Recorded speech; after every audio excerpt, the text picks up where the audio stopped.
By Commissioner English and the Pledge of Allegiance by Commissioner Boswell. Let us pray. Dear Heavenly Father, we just thank you for this beautiful day that you brought us. And Lord, we ask you to just guide this commission tonight to help make the decisions for the community and the county. Lord, we just also thank you for the staff and all the hard work they've done through the year. Just bless them. Lord, we also, at this Christmas season, we ask you just watch over the military as they watch over us and keep us safe each and every day, and also the law enforcement and first responders. Lord, I pray all these things in your precious and glorious name, Jesus. Amen. Amen. Pledge allegiance to the flag of the United States of America and to the republic for which it stands, one nation, under God, indivisible, with liberty and justice for all. Thank you. Commissioner English, would you please call the roll? Yep. Mr. Apicella, Mr. McPherson. Here. Mr. Bain. Here. Ms. Finucci. Here. Myself, Mr. Boswell. Here. Mr. Randall. Here. Madam Chairman, we have a quorum. Please let the record state that Commissioner Apicella is absent this evening. Any declarations of disqualification or disclosure by any commission members? Madam Chairman, I did meet with the folks with Village of Green Bay, with Green Bank a couple of weeks ago. Okay. Any others? I also met with Chris Horning of Village of Green Bank. Any others?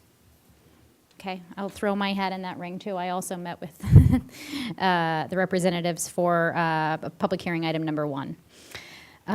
Okay, now we're going to move on to an agenda change, I think. Yes, ma'am. I'd like to make the agenda change, please. Sure, Commissioner English. Madam Chairman, I'd like to move items 8 and 9 ahead of unfinished business after the public hearings. Okay, so we have a motion on the floor to move items 8 and 9, which are the new business, before the unfinished business. Okay, so we have a motion and a second. Any discussion? No, ma'am. Okay, let's go ahead and vote.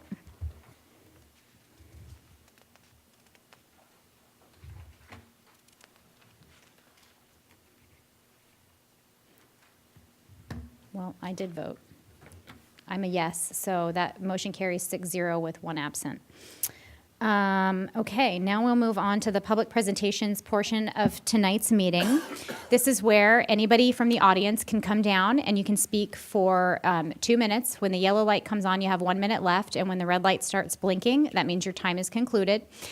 If you are here to speak about any of the items on the public hearings, which would be the Villages of Green Bank or the market at Embry Mill, you'll have a separate time to be able to discuss those. So we ask that you hold those comments until those public hearings. So at this time, if anyone would like to come down and talk about anything other than the public hearings that we have open this evening, now's your chance to come down. Come on, you can come to the podium. And when you come to the podium, state your name, address, and if you know the district that you reside, please state that for the record as well. Okay, Carol Foley, 40 Walnut Grove Drive, Fredericksburg, 22406. My comment to you is that additional traffic in that area is an absolutely horrible idea, not only because of the residents that live there now. Are you referencing item number 1 on the agenda? Yes. So you can have these comments when we hold the public hearing at that time. This is for anything other than what we have a public hearing for. Oh. Yep. I'm sorry. No, it's okay.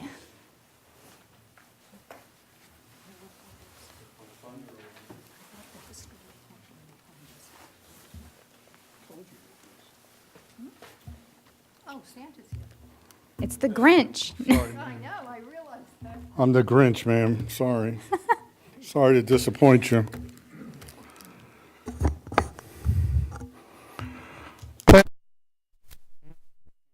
The Rock Hill District, which will be fixed in 2021.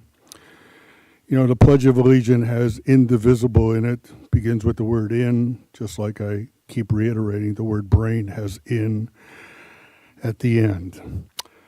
Now, every year the Grinch brings coal because that's what all of the planning commissioners deserve. We have a car wash that will be 1.5 miles away in the commercial corridor. I really love the rain is coming again for Shelton Woods. You might as well rename it to Shelton Waters. He's working real hard to try to put that road in, but I don't think it's going to perk. If you have nothing to do, I usually bring this to the school board, some tic-tac-toe also. So the presents are here for you, but I'm the Grinch, so they'll be back next year. Now, let me introduce my two friends, no offense. This is Daryl and my other brother, Daryl. This Daryl is on the Planning Commission, and this Daryl is on the BZA. Oh, I'm sorry, I didn't see, he's not there. All right, on the way here, I was following one of our county resources. It's one of the sheriff's most precious resources, and there was a driver in it. Can you believe that? Animal control. I always love to see the empty ones, you know, you really scare me. I'm from New York. How do you think the guys in NASCAR got so good? They used to take off 4 tires, put them on the side and say, hello. All right, now I'm going to finish with a little story because I am the Grinch. You know, Santa always goes on a sled and everything, but the Grinch now is 21st century and he's on an airplane. So he was sitting recently next to an atheist, and the atheist wanted to talk about God and other high power aspects. And so I asked him, I said, I'm more than willing to discuss that with you, and I'm reading my book here about, you know, Texas Hold'em and bad beats. And he says, well, that's okay. It'd be better. The time will go past. And I said, okay, sir, I will have a discussion with you only if you can answer one question for me. So the question I posed to him was, I said, sir, a deer, when he's in the woods, you know, he leaves little droppings. And then I've been in the Midwest for 15 years. The cows, they leave patties. And I said, at Oklahoma State, my friends were vets, the horses leave clumps. And I asked my flying partner, I asked him, sir, do you know why that is? He says, no, Mr. Grinch. And I said to him, well, sir, if you don't know anything about crap, then how are we going to talk about God? Thank you, Mr. Waldowski. Would anyone else like to come down and speak? Okay, seeing no one rush the podium, we'll close the public presentations portion of tonight's meeting and move on to item number 1, which is the reclassification for the Villages at Greenbank proffer amendment. And for this, we recognize Mr. Gouge. Good evening, Madam Chairman, members of the Commission, Brian Gooch, Planning and Zoning Department. A lot of this information has been presented previously, so I'll try to be brief. The request is to amend proffer conditions in the RBC Recreational Business Campus Zoning District for a 1,177-unit retirement housing development on tax map parcel numbers 44WH and 52-1, consisting of 441.67 acres. The applicant is Silver Companies, the agent is Chris Hornung, and the owner is Silver Celebrate Virginia Golf. Property is shown in the red outline here. It's located at the terminus, southern terminus of Celebrate Virginia Parkway. A portion of the northern property boundary follows this road in Scottsford Lane. The property is a southern portion of a 1,200-acre tract zoned RBC. The property was included in the original 1,170-acre RBC rezoning initiated by the Board of Supervisors and approved in 1999. There are currently no proffers on this portion of the RBC district. Slide depicts existing conditions. The property is currently developed with one golf course, generally on the eastern half of the property. There's also a cleared area currently being utilized for soybean production, and the remainder to the west is wooded, and a lot of this area is occupied by conservation easements. To the east of the property, there's additional parcel owned by the developer, shown here. And the property is also surrounded by conservation easements held by the city of Fredericksburg to the southwest and east. And the overall development in the RBC district is also shown here. The RBC zoning is depicted in the black outline. Other developments include the Del Webb Retirement Community, which consists of 1,100 units. The Battleground Estates Community, which is 50 executive housing lots, 278 apartments up at the north end, and one commercial building.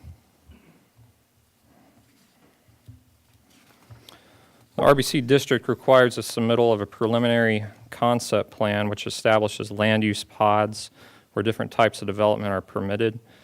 The current approved concept plan shown on the left here has been revised several times since the district was established.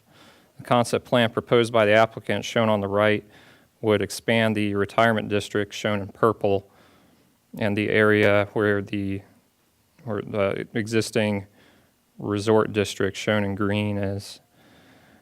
And the new concept plan would also add a new land use category referred to as conservation district, and that's shown in blue. The zoning ordinance allows for up to 30% of the district to be developed with retirement housing. The current concept plan designates nearly 30% of the district as retirement housing.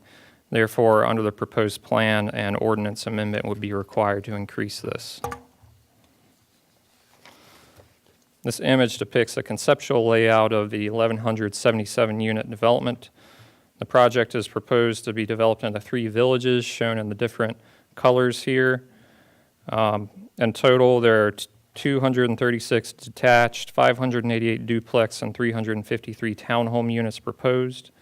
A primary access road is proposed extending from the current terminus of Celebrate Virginia Parkway through 2 roundabouts and down to a proposed 66-acre park at the southern end of the development.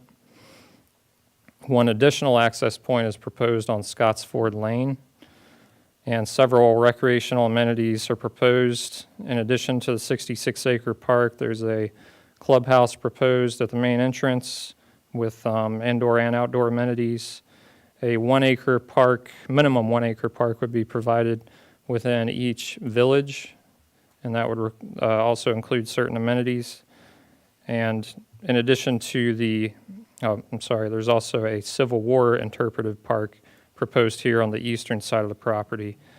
In addition to the sidewalks provided throughout the development, the applicant is proposing 8-foot width shared use paths throughout, and these would connect the different park sites within the development.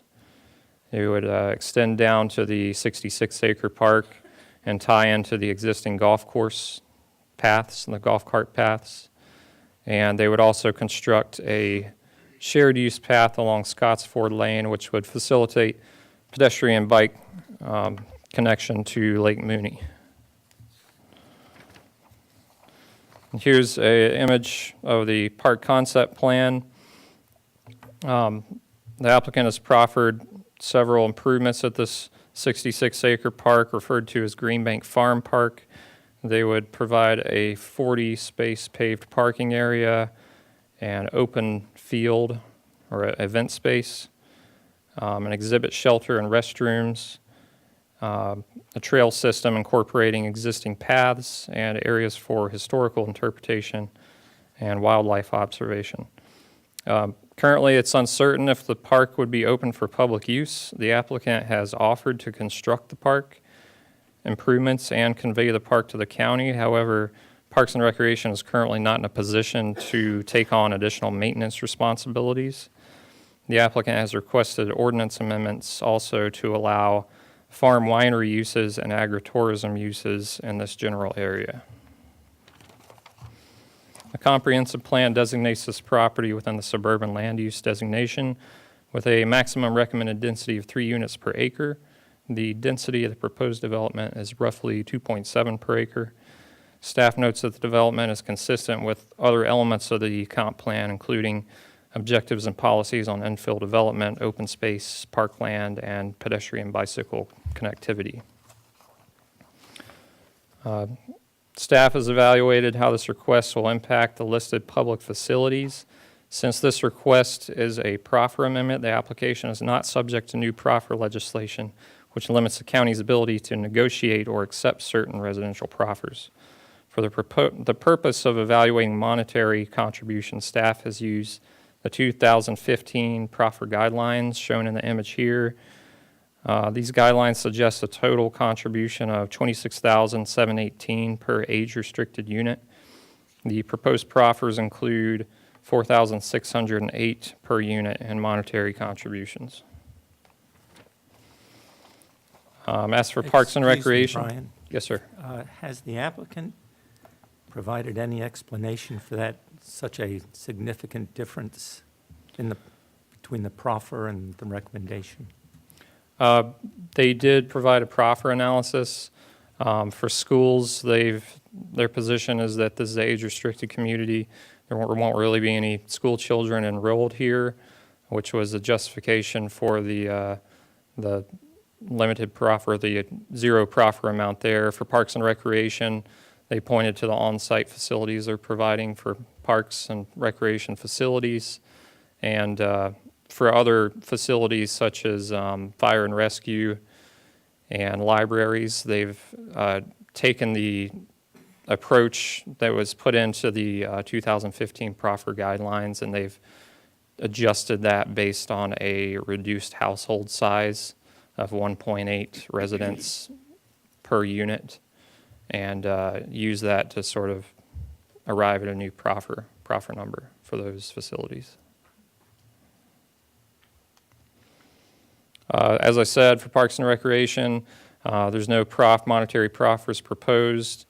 In addition to the clubhouse complex, several on-site parks and facilities have been proffered. For schools, again, no monetary contributions are proposed. Staff did reach out to Stafford County Public Schools, and their records show one student currently residing in the Celebrate Del Webb Retirement Development and one in the Falls Run Retirement Development. And the applicant has also I'm sorry, I have a quick question on that. If it's age restricted, how are their students enrolled? I think the last time you were here, we said there were none. Yes, I think there's certain provisions for short-term stay. I'm not exactly sure how their covenants are written in those developments, but I know the applicant in this case is proffering to first operate the development as an age-restricted community and also proffer no long-term stay of persons under 19. Under the What's state... long-term, a year, 2 years, 4 years? I believe it was 90 days in any given year. They couldn't stay for a period of longer than 90 days. The state requirements are a little more lenient. The state requirements only require that 80% of the households have at least one person 55 years old or older, but there's no specific restrictions on persons under 19. So these proffers and our own ordinance requirements further restrict the state requirement. That's state, you said, right? Yes. So we go above and beyond what the state law requires? Yes, the way our ordinance is written, we are more restrictive than that Okay, for retirement communities. go ahead, sorry. For transportation, the guidelines suggest 6,903 per unit. The applicant has proffered 2,999 per unit, which is equal to that of the impact fees. The TIA indicates 4,700 vehicles per day generated by this proposed development, 282 in the AM peak hour, 388 in the PM peak hour. Several intersections are studied as part of this. In addition to intersections along Celebrate Virginia Parkway, all major intersections along Route 17 between Stafford Lakes Parkway and Sanford Drive were studied. And also I will note that the Scottsford Green Bank Road connection as part of this project will be closed for public access, and there'll be a gate put there to facilitate emergency access through that route. Can you, go ahead, or you No, gonna, it's the same okay. thing. Go ahead. So they're closing this egress point. Can you expand on that, why they're closing it? Because I know when I think the notice was first put up, there was a significant amount of resident input on the closing of this road, that a lot of people use it. Do you know any details on that? It's my understanding when this project was first being developed, that connection wasn't meant to stay there in the long term. Once the development progressed, the amount of vehicles generated by it would overburden those roads without significant upgrades. So with this, I believe the intent was to avoid additional impacts to those roads, unimproved roads, and close it off. So you would still have the option of a secondary emergency access, which fire and rescue would obviously want, but then you'd focus all traffic for Celebrate Virginia North on the Celebrate Virginia Parkway, which is built to accommodate that traffic volume. Brian, can you show me where that is on the map? Sure.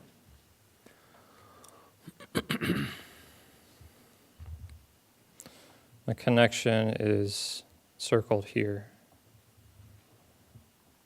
So Okay, and that- currently traffic from this development can access the property through Green Bank Road, which extends up to here, and then down Sanford Drive, which continues up almost to the interchange location, 95 and 17. And is this going to close if this project moves forward or not? I expect it will at some point because I don't think VDOT will allow them to develop much more out there without doing something to that road, and that's one of the options of addressing that, is just closing it off for access. Instead of improving it? But the developer could improve it to keep it open, correct? I suppose, but again, there could be, I guess there's some pushback from residents in Celebrate Virginia North for closing it, but there might very well be some pushback from residents along Green Bank and So it's probably 50-50. Sanford Drive from improving it and having more traffic flow through there. Okay. Well, there's a lot of people here. Maybe some of them live there and they can tell us what they think.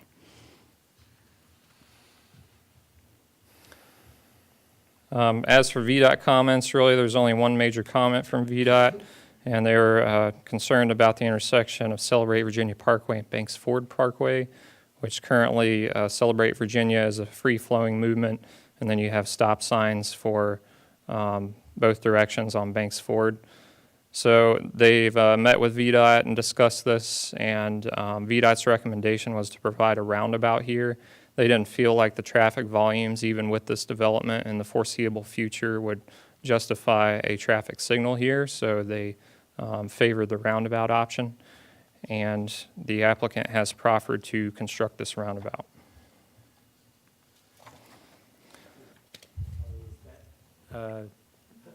Design there that you depicted, was that provided by the applicant? The applicant provided a design to VDOT, and this is actually that VDOT took their design and tweaked it, so this is actually VDOT's design. Okay. Thank you. This table was provided by the applicant to demonstrate the potential total traffic generation at build-out of Celebrate Virginia North with the proposed retirement housing development, and that traffic generation number is shown here in the red outline. This table includes land that is zoned B2 and M2 near Route 17, which was included in the original traffic studies for this development. The applicant anticipates with the proposed development and hypothetical numbers on the remaining undeveloped portions that total traffic generation would be around 40,500. And originally, Celebrate Virginia North was expected to generate 66,500 vehicles per day. For public safety, the guidelines recommend 839 per unit. The proffers are 588 per unit. The ordinance does require fire suppression systems in all retirement dwellings. And as I noted before, a secondary gated emergency access would be provided on Green Bank Road. Hey, Brian, Yes, sir. quick question. Is that 839 down to 588 based on the 1.8? That's correct. I don't think your math works, by the way. That's not, 839 down to 588 is not 1.8. Well, the way they did that was they used the county's average persons per household for multifamily, which is 2.57, I believe. And if you'll notice on the proffer guideline sheet, the multifamily contributions equal the age-restricted contributions. So their position was that age-restricted is going to have a smaller household size than the multifamily, so that's where they came up with that math there. But I can allow the applicant to expand on that. Brian, question for you, reference to public safety in that area. and I know you probably don't have this answered question, but I'd like it if you get, since Celebrate Virginia has come in, has the call, what's the calls for service as far as rescue is concerned? Did they get in there? And then if this subdivision went in, what kind of impact would that have on fire rescues? Well, more rescue than it would fire as far as the senior community. Could you get those from fire rescue? I know you don't have those tonight, but I'll those check on that. Thank you. For libraries, guidelines suggest 651 per unit. Proffers are 456 per unit. For general government, they're proffering the full amount of 565 per unit. For utilities, the master water and sewer plan assumed 800 residential units roughly in the area of this proposed development for the purposes of utility demand calculations. And the applicant and county staff are currently still in the process of evaluating the impacts those additional units would have on downstream sewer facilities. So that's still being discussed. Proposed proffers include a requirement that no more than 1,177 units can be constructed. Of those, no more than 353 can be single-family attached units. And they include restrictive covenant requirements for age restriction. They require the primary roadway between Celebrate Virginia Parkway and the proposed park, and require that no residential lots can have direct access to that road, so there'd be no driveways along that road. They limit the number of occupancy permits to 150 a year and no more than 350 prior to January 1st, 2023. This was in an effort to ensure that the development would be developed over time, and that would allow time for some of the big regional transportation improvements to be completed, such as what they're doing along I-95. The proffered that the clubhouse complex will be constructed by the 400th occupancy permit, and also proffered to provide the village greens within each village, Greenbank Park, and the Civil War Park with certain amenities within each. And also, as I mentioned, to gate or to restrict public access via Greenbank Road, to construct the trails throughout the property, to construct and maintain a Fred bus stop on the property, to construct a roundabout at Celebrate Virginia Parkway and Banksford Parkway. And they've also proffered to improve Scottsford Lane, which is currently a private road, to state standards and request acceptance into the state system by the 250th OP. They've, as I mentioned, proffered cash contributions totaling $4,608 per unit. And they've also proffered a water sewer analysis and construction of any off-site sewer upgrades required to convey sewage to the England Run pump station. Brian? Yes, sir. Excuse me. The Fred bus stop, they're proposing 3 separate villages. Is it going to be a bus stop in each village or just one bus stop for 1,100 units? It would be one bus stop, likely at the main entrance of the property. So 1,100 aged people will have to walk, Electric what, a scooters. half mile?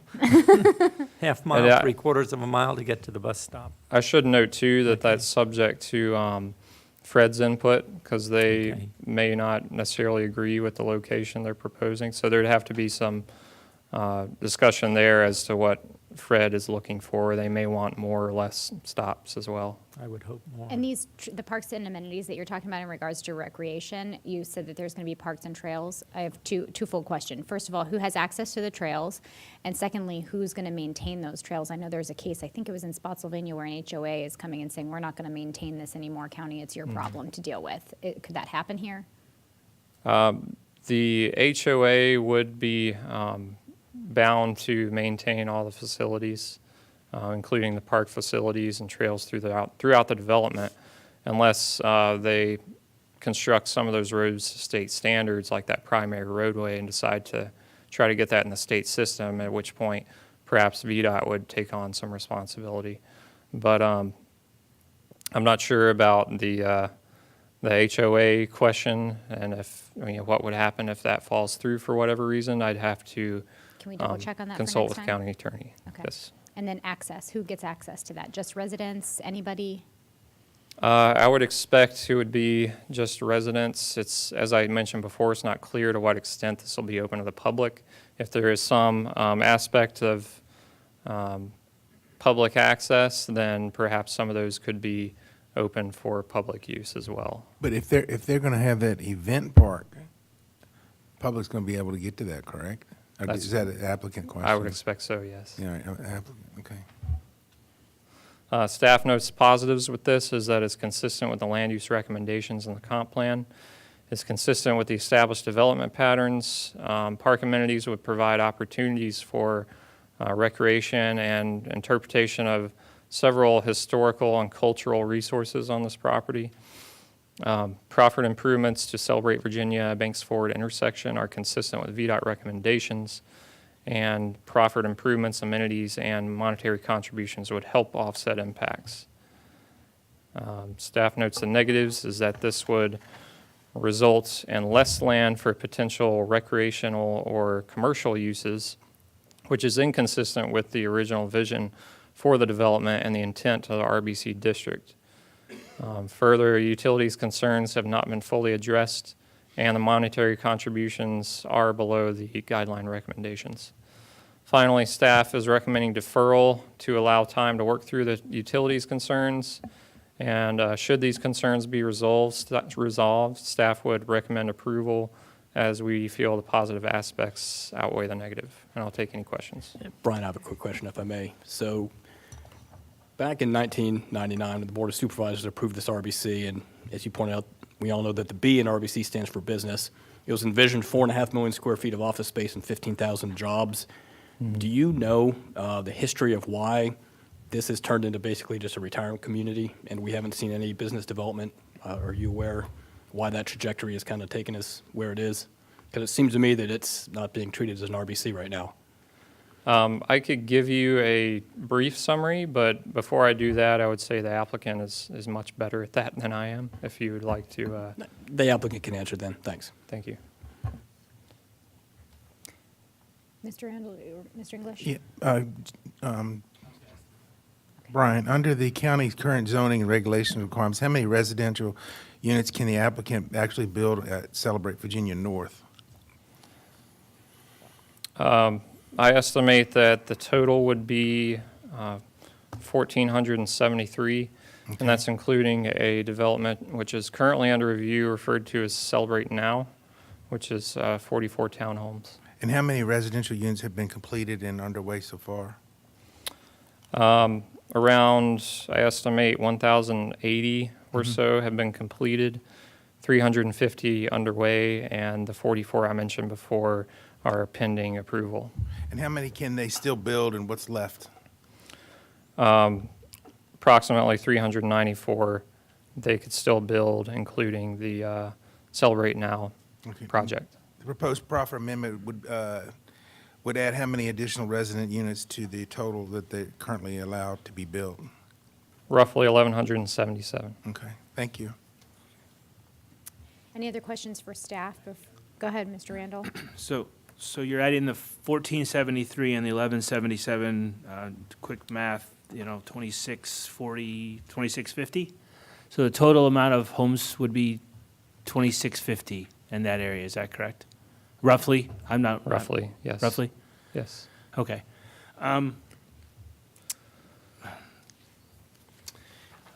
This goes to the ordinance, the 55% open space ratio. Mm-hmm. Okay, you mentioned that the development or the site as we see it would meet the 55% ratio. Is that including the areas in the lots that aren't built? I mean, the lots themselves, the areas in the lots that aren't built as part of open space, are they including those? For their initial calculation purposes, they were including those. I would say that currently, as it's developed now with the golf course, it would probably meet the 55% ratio of how staff sees it as open area, common areas, recreational areas outside of individual retirement housing lots. However, With this proposed development, it would not meet that. It would not meet that requirement. In order to get to that level, in order to meet that requirement, they would have to count areas in a lot that don't have buildings on them. Is that correct? Pervious areas on individual residential lots, That's correct. not necessarily the way we do business in other locations, correct? That was not our interpretation of the intent of the district open space requirement for the RBC district. Okay, thank you. Any other questions? Not for him, no. All right, applicant, I know Chris is chomping at the bit to come up here.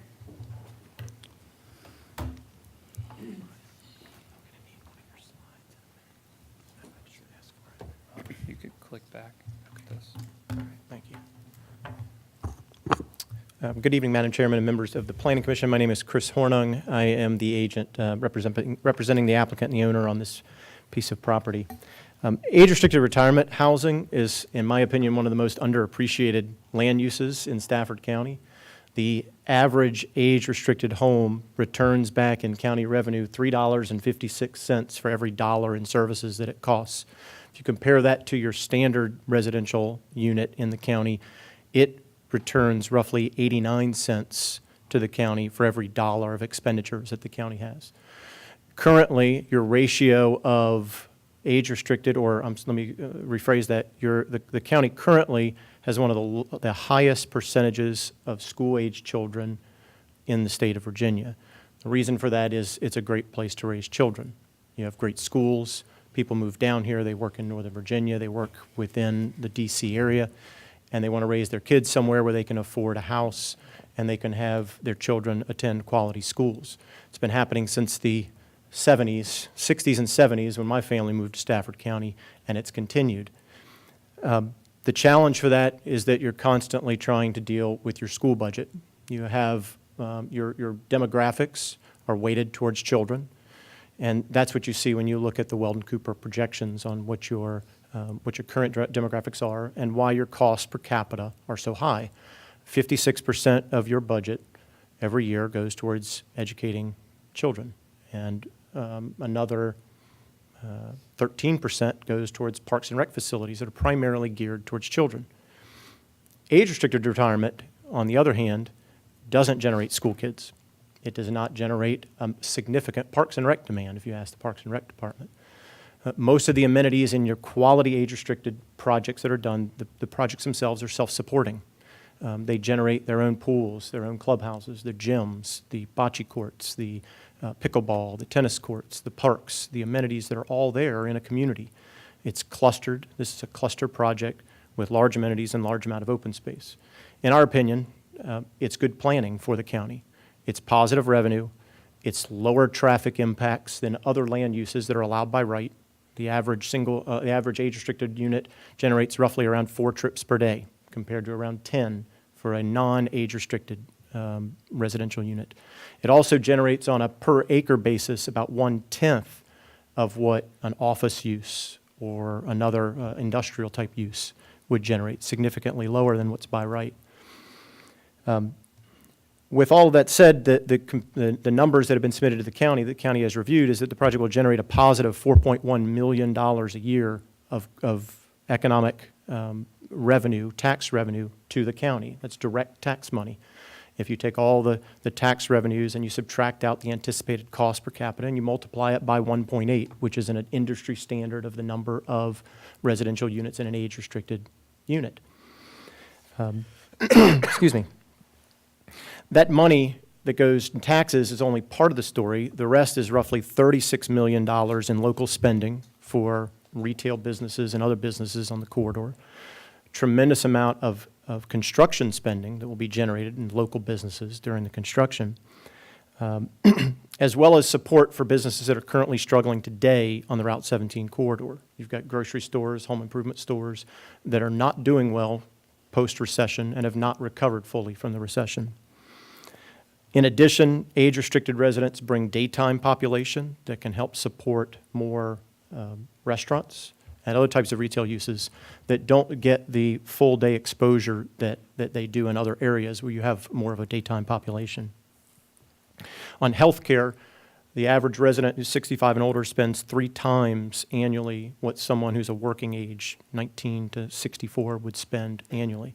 And with that can help expand services in the area for our already very top-of-the-line medical facilities that we have, including expansion, hopefully, of some additional medical uses in the corridor and help spur additional medical office growth.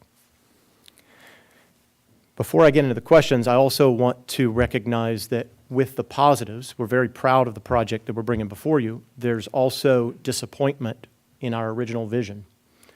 Back in 1999, when the Celebrate Virginia project was proposed, most of it was proposed on the south side of the river in the city of Fredericksburg, and it was going to be a tourist venue to attract people from across the country to come stay and tour the area and spend money in the city of Fredericksburg. And at that time, we met with leaders of Stafford County who wanted to see some of that growth come to Stafford. The idea of golf courses, which was the original vision in Stafford, only golf courses wasn't enough. The county and Silver together came up with a concept to provide an office campus. It was with the best of intentions. It's been worked on for 20 years. As of today, there's 1 office use in that project. It's not because people weren't working hard. The same team that developed the Quantico Corporate Center and put all those uses up there was the same team working on the Celebrate Virginia project in Stafford County. The current vacancy rate in Stafford County for office is around 15%. But that doesn't tell the whole story, because the majority of that, or a significant amount of that, if you look at South Stafford, that percentage is much higher. Rates of rental in North Stafford are very high, or relatively high, but in South Stafford are more akin to rental rates that you have in the city of Fredericksburg and Spotsylvania. As it stands today, you cannot afford to build offices in South Stafford and pay for them with the rent that you can get. And that's been stated several times by folks who developed and own office buildings in the 17 corridor. So we do recognize that this is not what the original vision was. There was $38 million in infrastructure invested in the project. There was a golf course constructed that closed that cost roughly $11 million that could not survive. There were a lot of things that were done with the best of intentions on all sides, including the county's economic development department trying to generate uses in this area. But there's currently over 500,000 square feet of vacant office space in the county, and to expect that we're going to generate 5.1 million any time when we've developed simply 500 or 50,000 in the last 20 years, it's unrealistic. The market isn't there. And nowadays, people's office location is not as important as it used to be. You don't have to be 35 miles south of D.C. to have an office to support the federal government. You can be almost anywhere. So the demographics point that the major growth that the county has is in residential. And if you look at the national growth trends, we have an aging population. The projections are by Weldon Cooper that by 2040, Stafford County's 60 or 55 and older demographic will increase by 88%. That's organic and people moving here. There is a demand for age-restricted retirement units in this market. We also think that it's a big demand because we have the ability to build a large campus with the things that retirees are looking for, and we know that because of the Del Webb communities that have been built. High-end amenities, walkable, bike trails, things that improve quality of life, convenience to services, convenience to medical care. And so for those reasons, we feel that we have a project that will be able to move forward, that will generate positive revenue for the county, and can be successful. As to the questions that were asked, there were a number of them. And first of all, I want to address, we did receive some questions that were typed up, and they were fairly comprehensive. We did not want to, knowing that we had this meeting tonight, what we wanted to do is compile those with the questions we hear tonight from both you and from the citizens, and try to respond comprehensively. Some of those questions required input from the county, and we'd like to meet with the county to talk about some of those before we present. So I can answer some of those, but I don't have a comprehensive written response to all of them.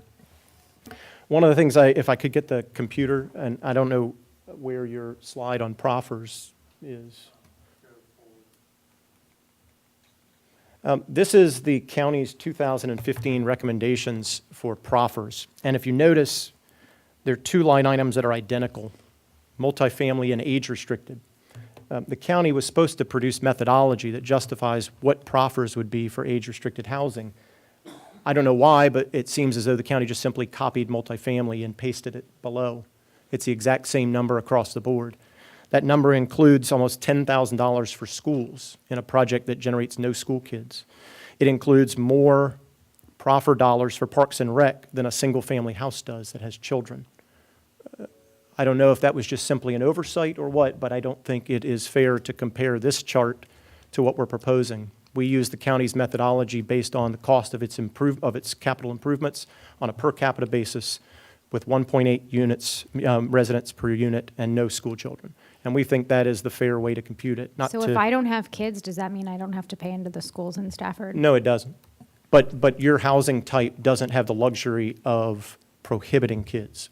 And in the state of Virginia and nationally, the only way you can discriminate in housing by age is through the Housing for Older Persons Act, which is what we're proposing to do here. So from a land use standpoint, you're right. If you don't have kids, you're paying to support other people's kids. But ultimately, that house can support a family with children, and that's why the county's regulations or their proffer guidance was set up this way. As far as students in existing retirement communities, there is one carve-out that if I'm not sure if this is the situation, but there is a carve-out in the Housing for Older Persons Act that if you have a disabled minor child of someone who is over a certain age, there are certain carve-outs that does not impact, that HOPA you cannot necessarily restrict. I don't know if that's the case, but out of roughly about 1,500 units between two developments, 2 school children is a pretty small ratio, and I'm not really sure the circumstances of that. The closing of the egress point, when we originally zoned the project, the concept was it would only have one connection to 17, it would have a grade separation, and it wouldn't impact our neighbors that were all on rural streets. We made the connection at the end back in 2004 because the golf course was open and the infrastructure wasn't finished. But we had committed to VDOT and to the county and to others back then that ultimately that road would be closed. Today, that road presents a number of challenges. Not only is it impact on that road, but where it comes out on Route 17.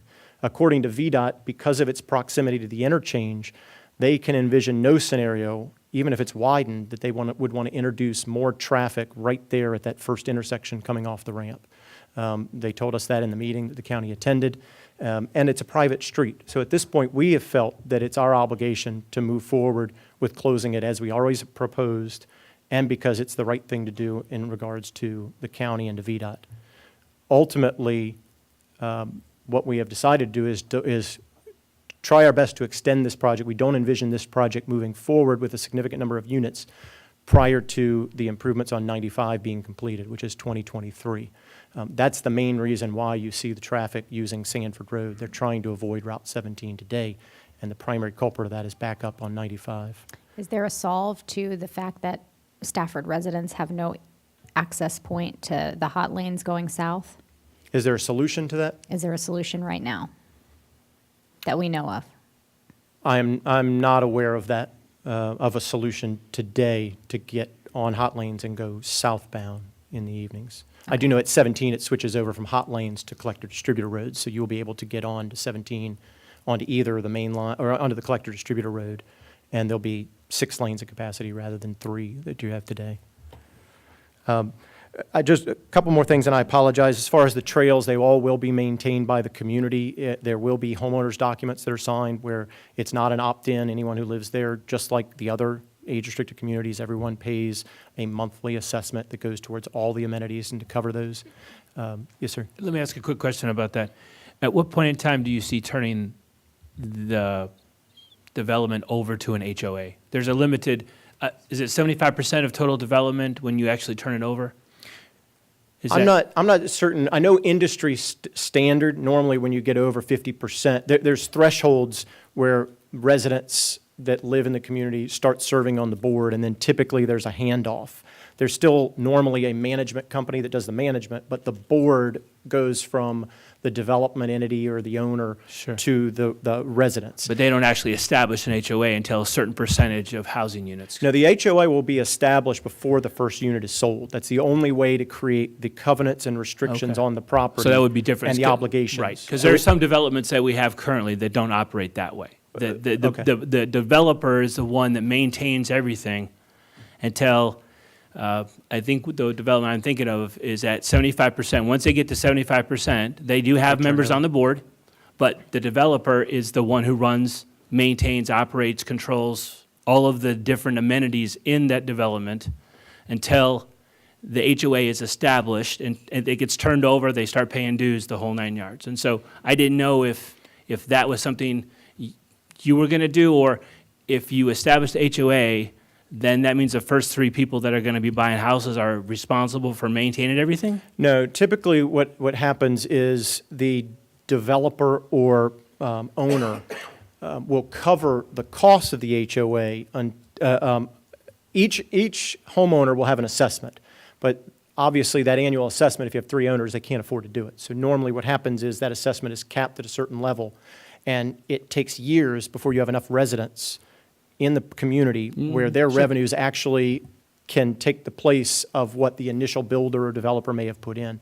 Normally, a developer or builder, they will allocate, or they'll put that money in at the beginning of a project to be used to cover the ongoing maintenance of the property until the point where it becomes until it goes in the black, where it can pay for itself. But in the meantime, any residential contributions coming from it are they help reduce that amount that's paid. Okay, so that's the way you that's the way you foresee this happening in the future at this location? That's correct. Okay, I guess I would need to find out from staff if that's the typical normal process for the development of an HOA with all of the different developments we have. I would like to see something more along the lines of what we currently do versus something we just do for this one in particular. But anyway, thank you. Okay, thank you. No jobs. 55% open space. This is the last thing I have. This has been a bit of a point of, I'll call it contention with staff. The original RBC did not have a 55% open space requirement. It had a 0.55 OSR, and an OSR is the open space ratio. And the way that is computed, if you look at the definition, it's basically anything in a project that is open compared to the overall project. So in an office development, your parking lot islands, your curb islands, all of that is included in that OSR. It counts. When the project started having residential development, the county said, well, when we do residential, we don't count that. But the overall project of 55 assumed that every parcel would have some on-site open space. So when staff says we would not meet it today, we feel that the original intent of the OSR was that anything throughout the project that is green counts towards the OSR. What staff has proposed, we're fine with, that because we are subtracting out residential units from that calculation now, the overall OSR should be reduced because we're no longer counting what was in those large land pods other than the big common areas. So in my opinion, this has been somewhat of a math exercise. And if you look at what was originally envisioned, it never said that within a commercial development or within the residential space within the executive housing that's permitted, that none of that open space counts. Sure, to that point though, if you would have come on in 1999, if you would have come in with this development, would you agree that we would not have used the OSR to determine open space? That we would have used the actual ordinance that's in the Stafford County, or that says the percentage is this, that impervious lots aren't used, but we're not going to use an OSR, that the only reason an OSR was used because you had 3 or 400 acre golf courses that were going to be planned in here, and that was all going to work into the OSR. The first part is fair, that if it was residential from the beginning, it probably wouldn't have an OSR. It would have an open space requirement that was just the dedicated open space.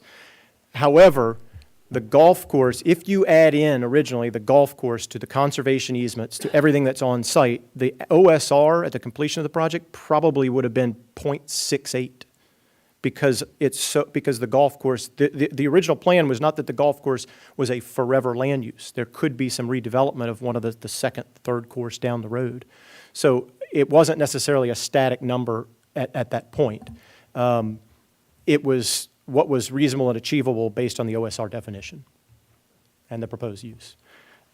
So that's basically all I have. I will say that I am proud of this development. One of the things I've worked hard on is the park concept.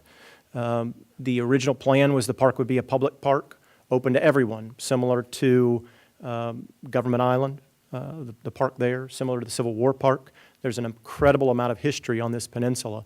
So far, the response we've gotten back is that while Parks and Rec and tourism and others love the idea of the park, there has not been support, and perhaps it needs to come at the board level to make it a public park. We're willing to build it. We're willing to maintain it. We're willing to regulate when it's open to the public, because we can't have it all the time open to the public while a private entity is developing it. But we really hope that ultimately it can become a public park if the county decides that that's how they'd like to move forward with it. So, thank you. Yes, on that issue, you've spoken to the Parks Director regarding that. Has any other discussions, I don't think it's been brought before the Planning Commission or the supervisors for discussion, at least not to my knowledge. Has it just been the Parks Director and staff at this point? I've been working on the park for 2 years. I've talked to a lot of people, the Historic Commission, the Museum Foundation, Parks and Rec, tourism, economic development, in terms of, supervisors. In terms of getting a response from the county that they're not interested, that's primarily from the Parks Director? I don't want to speak, I think Brian should address that, but my understanding is that individual department heads or members did not have the authority to agree that this should become a public park, that ultimately that decision lies with the Board of Supervisors.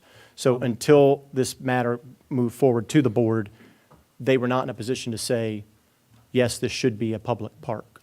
Okay. That's my understanding. In the discussions that you had, what were you offering to do? Just turn the land over to the county and let them make a park? Or were you going to develop it fully and then turn it over in a turnkey operation?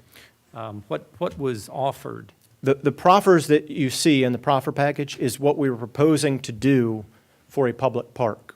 Build the parking lot, an exhibit shelter, bathrooms, events field, trails, interpretive signs.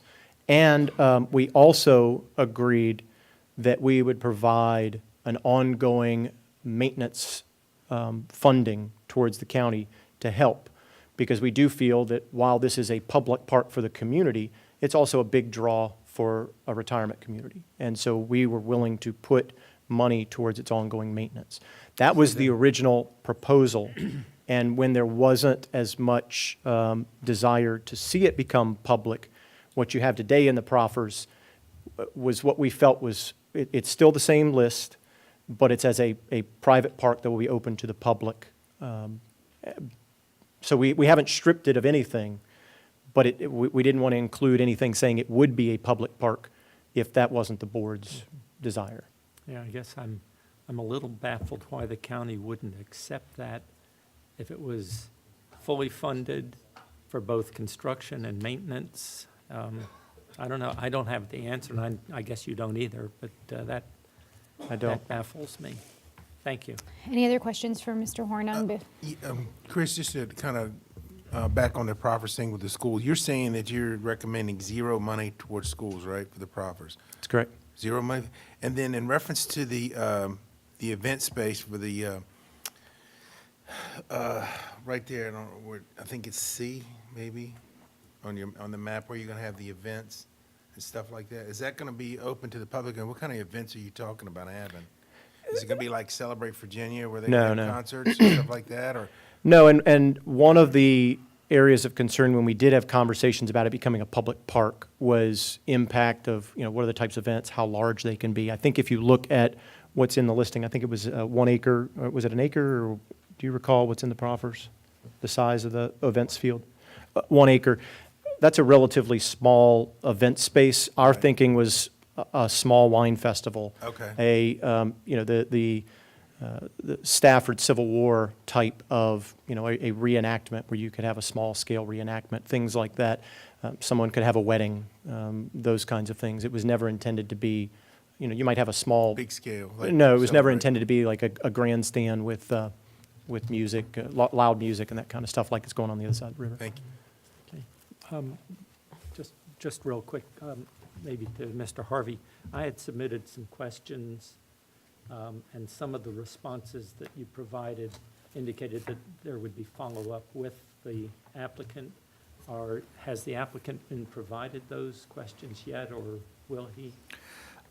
Commissioner Bain, yes, the applicant's been given a copy of the questions. As you indicated, staff's working through to create a finalized response with the assistant of the applicant. Okay, Right now, the response is in draft form. right. The only reason I ask, I won't raise those questions with Mr. Horning now. I'll wait to get his response later then. And Commissioner Apicella submitted, I think, 18 or 19 questions as well, some of which we've already asked, and I think we plan to ask as this moves forward. But I think we would like to have those as part of the written record in the minutes. Do we need a motion to do that, Ms. McClendon? Okay, so we'll just make that formal request to have those as part of the record. Mr. Bain, would you like your questions as part of the record as well? Yes, I would. Thank you. Okay, perfect. Any questions for Mr. Hornung, and then we can have the public hearing. Remember, he gets to come back up again. So, Do you have I a had couple the one questions question. before we? okay, let me do what would- Mr. McPherson first. Please. So, Perfect. per my question to Brian that you addressed somewhat at the beginning of your discussion, the lack of business there, based on the proposal that I'm seeing now, is your company basically writing off any future business development? It looks like there's not any future growth options for business, the 15,000 jobs as originally envisioned. Can you address that? I think this particular landform being located almost about 3 miles from Route 17 of the Celebrate Virginia project and of the 17 corridor is unlikely to develop and to be able to provide the type of office development we see occurring on the 17 corridor. You look at Riverside Dinner Theater, that property around the dinner theater where there's offices, there's vacant land immediately adjacent to that ready for office development. There's also vacant land up towards 17 within the Celebrate Virginia project that is sitting there that can accommodate 300,000 square feet of office use. This particular landform being so far away and in the setting it is, we feel is most likely not going to be one of the first that you're going to see absorb if and when the office market returns in the future. Mr. Randall? A couple of questions, if you don't, just bear with me if you don't mind. How long was the Cannon Ridge Golf Course opened? Do you know? It originally opened in 2004, and I believe it closed for the first time in 2014. It then reopened Under new management? under new management. The Silver Companies kept it maintained for 2 years, mowing grass, fertilizing, watering for 2 years, trying to find an operator. It did have an operator who came in and reopened it, and it closed again in December of 17. Was there a after- particular reason why? Did they give a reason why they couldn't make it work? I'm not an expert on the golf market, but when the project was originally envisioned, it was anticipated that the popularity of golf was just kind of on the cusp, that it was ready for explosion. And if you look at what has happened with golf since 05, 06, 07, in many areas like Myrtle Beach and others, they're closing golf courses and redeveloping them. Because they have 350 of them in 2 miles. They do. And when the golf course opened, they were projecting people playing golf rounds at a certain level. They were expecting roughly about 32,000 rounds of golf a year Right. at an average rate of about $60 a golf round. Yeah. When they opened, they were getting 16,000 rounds at $42, and the economics were totally different. I don't know if that's because some of it relied on the fact that they thought it would be more tourism golf or not, but the economics, if you were to run through the play and what they pay, it's very difficult to. No, as to- a golfer, to I'll tell you, yeah, $60 is a tough place to play around here. You can do something pretty. All right. You mentioned 1.8. It's been mentioned several times, the 1.8 household. Do we know what the Del Webb community that you have right there, and do you know what they currently are at, what percentage they're at? I don't have that number for you. I know that industry standards around 1.8, and I don't know if the county did any research on that particular community. I don't have access to. So the profit changes were based on a national standard, not a local existing standard. I think that's accurate. Yes, that is correct. Okay, all right. When it comes to proffers, You mentioned that we're going to go to parks and then we'll go to transportation. So you're saying that you would prefer not to do any proffers for parks because the Civil War Park and the 66-acre park you feel are enough park space for the approximate 3,000 people that will be living in the area? Is that what is that pretty much the message? The estimate is 2,119 residents. If you look at the Del Webb community, what types of recreation do those people do? It's their clubhouse, it's the gym, it's pickleball, it's walking trails down through the woods. Those are all of the things that we are proposing to build as part of this project. In our opinion, the proffers that are listed here for Parks and Rec assume that all of the demand for Parks and Rec is off-site, because for most housing, that's what it is, it's ball fields. The demand for age-restricted for softball fields and soccer fields is pretty low, and they will have their own pool, so using the community pools is not expected. In addition to that, we felt that constructing the public park, as it was originally envisioned, Sure. helped satisfy a greater need for Parks and Rec. We were told that Parks and Rec did not identify a Parks and Rec need currently in that area. Sure. But we felt that given that it would help tell the story of Stafford and would draw a larger audience, that it was a benefit to the entire county. Sure. One of the things that I think you've talked about parks a lot, but I think we're minimizing what the county does for recreation. And I think to say that we don't think that our 2,197 occupants will do anything outside of our community, which is why we have 0 park and recreation proffers. You know, if it was a full amount, we would say then they don't have anything they can do locally, everything has to be outside the community. But then again, by saying that there's no park and rec proffers, we're saying that everything's going to be done inside the community. And I'm not necessarily sure that would be the case. There's a lot that Stafford does recreational-wise that I don't think you're going to be able to find locally, especially in the winter, right, when you can't do anything outside. All of these, the village green, that's a great concept, but none of that will be accessible in the winter per se. And so most of the recreation that they'll be doing will be Stafford, will be countywide. They'll have to go to a gym, and they'll have to go to other places to do things that may not be available locally. So I think you need to look at re-engaging with the Parks and Rec proffers, because I think there are some benefits that the county can provide to those occupants that wouldn't just be local. Transportation, currently you have offered transportation of close to $3,000, and those are equal to the impact fees, right? So you'd be paying the $3,000 anyway. So in essence, there's really no additional proffers for transportation. Is that fair to say? When the project was constructed, many, as an office campus, Sure. many of its impacts were addressed through construction of transportation both on and off-site. Roughly $7.5 million was spent on Route 17, widening Route 17 and building the underpass into the project to help mitigate demand. The current zoning and the original plan would allow 66,000 vehicles per day. Our perception on that is we're actually proposing a land use that's going to reduce traffic. And the original zoning that was approved and the infrastructure that was put in, that's paid for by everybody in the project, was part of that transportation proffer back then. When we submitted the original proffer analysis for transportation, I think the number came in at about $1,500 per unit, based using the math that the county gave, that we had from the previous county studies. And the response we got from county staff was, well, you have to pay a minimum of $3,000 because anything you pay in proffers is subtracted from the impact fee. So we said, okay, well, then it's $3,000. We'll pay that. But the way that the math works is everybody pays $3,000. Anything you agree to pay in transportation is subtracted from that. So if we had established the proffers lower at $1,500, we would be paying $1,500 in impact fees. Because until you exceed the $3,000, you don't pay any more than the impact fee. Sure, I understand. I'm just saying that my point to that is that 17 is, if you've been through there at 4 o'clock in the afternoon, 5 o'clock in the afternoon, it can be a problem.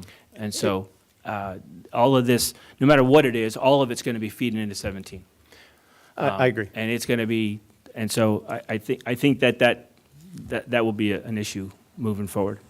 I have one more thing, and then we can go. Sorry. That's good. You mentioned that the community center will not be built. You're not going to proffer it being built until you have the 400th unit. I'm sure that's occupied, an occupancy permit for the 400th unit. But yet, then there's 350 that are proffered up until 2023.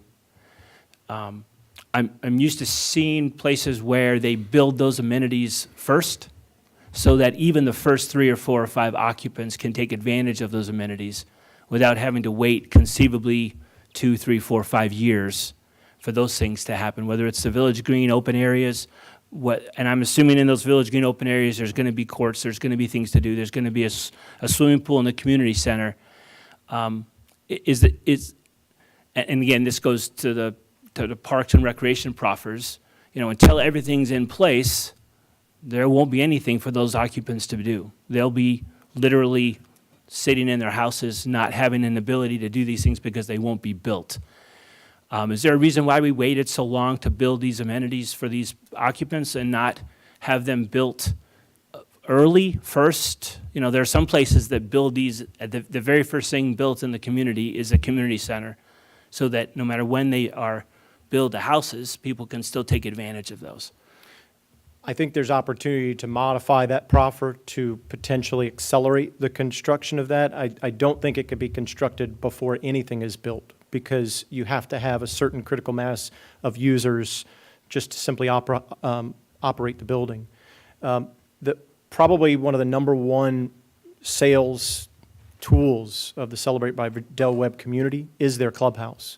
You may not know this, but back in 2007, they built a temporary clubhouse. It cost them a couple $1 million that they operated initially because it wasn't as large, and they tried to use that until they got a certain critical mass of users. And after they got to, I don't know what it was, 350 or 400, they built the $10 million plus facility they have today, so they have the critical mass, and tore down the temporary clubhouse.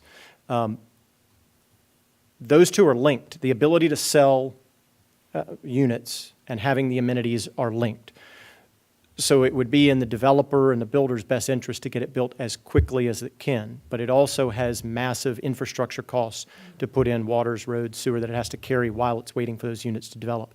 So, I think there is opportunity to shrink that a little bit, to get it a little bit sooner, if that's an area of concern. I don't think it's practical to have it as day one, particularly when you don't know what the absorption is of the sales.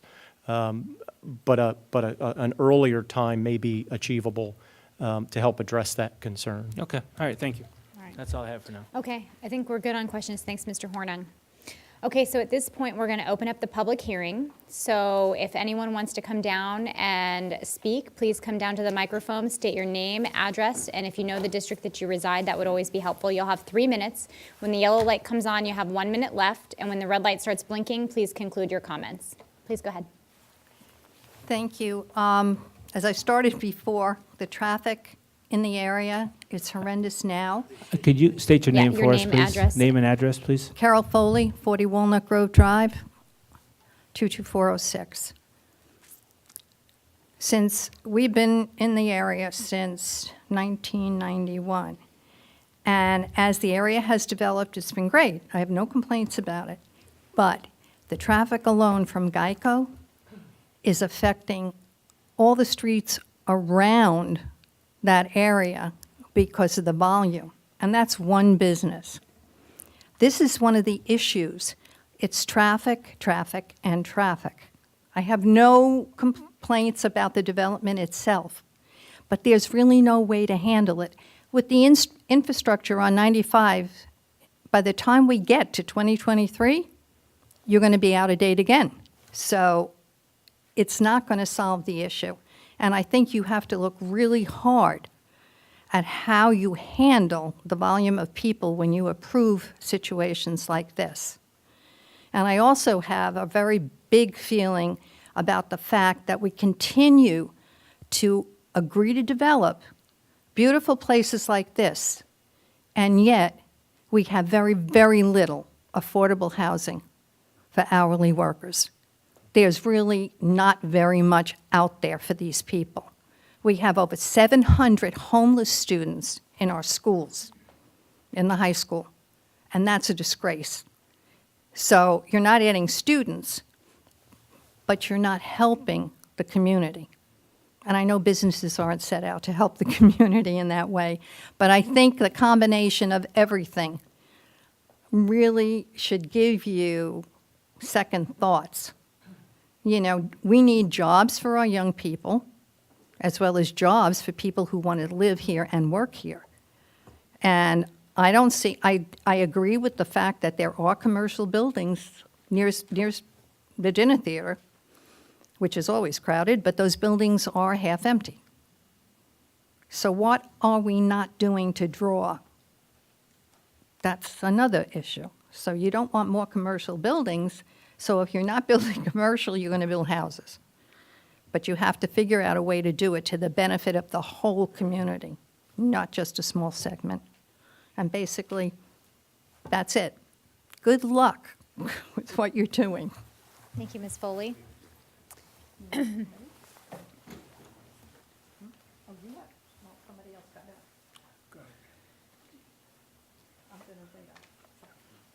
If you guys wanted to form like a small line, like 1 or 2 people, if you want. Go ahead. My name is Martha Newton. I live at 138 Greenbank Road, Falmouth, Virginia, 22406. I've lived in the area since 1983. And of what I just heard the gentleman say, that he wanted to close off Greenbank Road, that means to me that I will no longer be able to go to Lake Mooney, because you have to access that circle to go to Lake Mooney. And he's proposing for Greenbank Road to be cut off. So is he telling me I then, instead of coming straight down Greenbank Road, I would have to go down onto Celebrate Virginia and access it? Or is he going to cut off the Celebrate Virginia people from accessing Lake Mooney, which is a public fishing and boating area? And then the other thing is the traffic. It usually takes me 25 minutes to go from Greenbank Road to 95.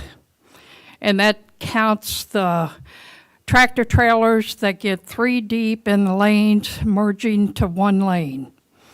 And the traffic flowed better when it was actually just 2 lanes. At least to me it did. Yes, it makes it nice for the left-hand lane if you're going to go to Target or something like that. And normally for me to go south on 95, I go in the left-hand lane and then go north and get off the exit ramp, and then go south, because that's the only way you get around the traffic on 17. But I do not want to be blocked off from going to Lake Mooney, because that was something that was discussed when Lake Mooney was put into effect. Thank you very much, Ms. Newton, and we'll get the answer to that question when the applicant comes back up. Okay, thank you. Come on down next. John J. Foley, 40 Walnut Grove Drive, Fredericksburg, Virginia. We've been living in that address for about 27 years, so we were very familiar with the situation. We used to have our meetings at that clubhouse where the golf course is. So I am familiar with the gentleman who was running it. All right. From a conversation with him prior, he indicated to us that he was being forced out. His business was making money. As a matter of fact, he even indicated that for the first time in 3 years, since he'd been there, that he was seeing in the black. Saying he was told that he had to vacate in 2 weeks. They did not renew his lease. And as far as I'm concerned, what the gentleman had to say over here is inaccurate and wrong. They were forcing him out so they could do what they're doing now. Thank you. Thank you. Next. Good evening. My name is Phil Brown. I'm the Director of Corporate Planning for Mary Washington Healthcare. My home address is 22 Scotland Circle, Stafford, Virginia. My work address is in Fredericksburg, 2300 Fall Hill. I'm speaking on behalf of Mary Washington Healthcare, the parent organization of both Stafford and Mary Washington Hospitals, to express our support for the Villages of Greenback Community Development. It's our honor to provide exceptional care to all the residents of Stafford County. And developments like the Villages of Greenback are helpful to our region's healthcare system in its continuing quest to meet the healthcare needs of the area. In just a few years, we, Mary Washington Healthcare, have made significant additions to the services in and around Stafford County with advanced imaging, urological services, advanced cancer services, and many others. Responsible growth in our population supports the development of an ever broadening array of healthcare services. So in essence, this development will help to promote further growth of the healthcare system. In a study, 2007 study by the Center of Disease Control titled Moving Ahead, it opens with this. It says, encouraging older adults to become active and stay active has developed into an important public health priority. While the physical and emotional benefits of exercise are increasingly well known, just 40% of adults are engaged in regular physical and leisure activity.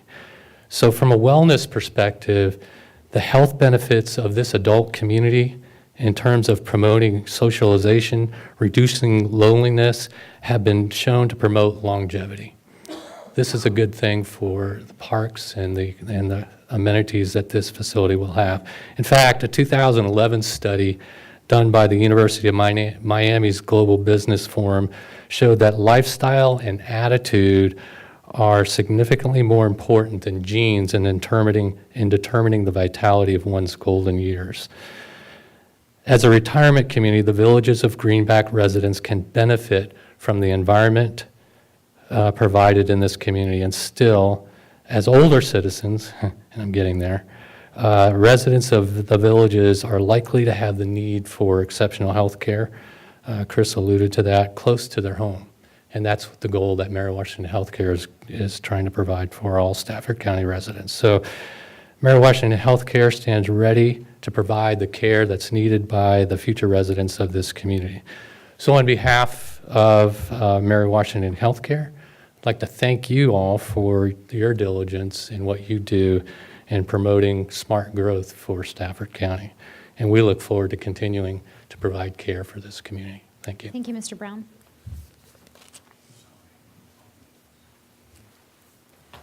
Good evening. I'm Robert Alton. I reside at 85 Scottsford Lane, Fredericksburg, Virginia, in the Battleground Estates subdivision, and I'm currently serving as a vice president of our homeowners association. Chris and the Silver Companies have met with our community.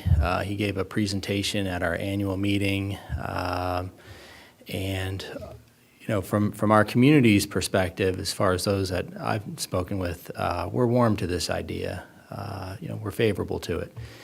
And, you know, the retirees are really a welcome group to our community. I couldn't think of a better idea or a better example of smart growth, you know, that would generate some taxable revenue for the county, property tax revenue and such.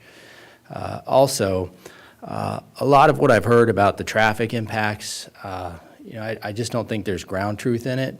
My observation, living in the community for a number of years, I jog up and down the Celebrate Parkway several days a week and on the weekends. I commute to DC a couple days a week. And the traffic that comes out of the current retirement community, Del Webb, is very intermittent in nature. There is no AM and PM rush attributable to that community. It's just non-existent. Yes, there is some of a backup on Sanford where it connects to 17, but it has nothing to do with these communities, nothing at all. I see that day in and day out. So, you know, hopefully, I'm sure that the county can work some of the finer details around the proffers to what makes sense. I am hopeful that there can be some contribution to schools, because I know that we definitely need that. I have, 3 kids in Stafford County schools today, and I think that's important. So, and then, maybe finally work out a manageable number of units there. But everything that's been described, I believe, and the members of our community that I've spoken to have also spoken to our neighboring HOA with Del Webb. They've all been in favor of it. In comparing all the options or alternatives, this is, as a previous gentleman just said, an example of smart growth. This would be good for the county. It'd be good for the business on 17. We're not interested in having the business come down to us. I understand what the plans were from back in the 90s, but you've all heard of the Great Recession. Things changed. Now there's a lot more residential down there. We're not looking for commercial. Residential retirement community just makes sense. So thank you. Thank you.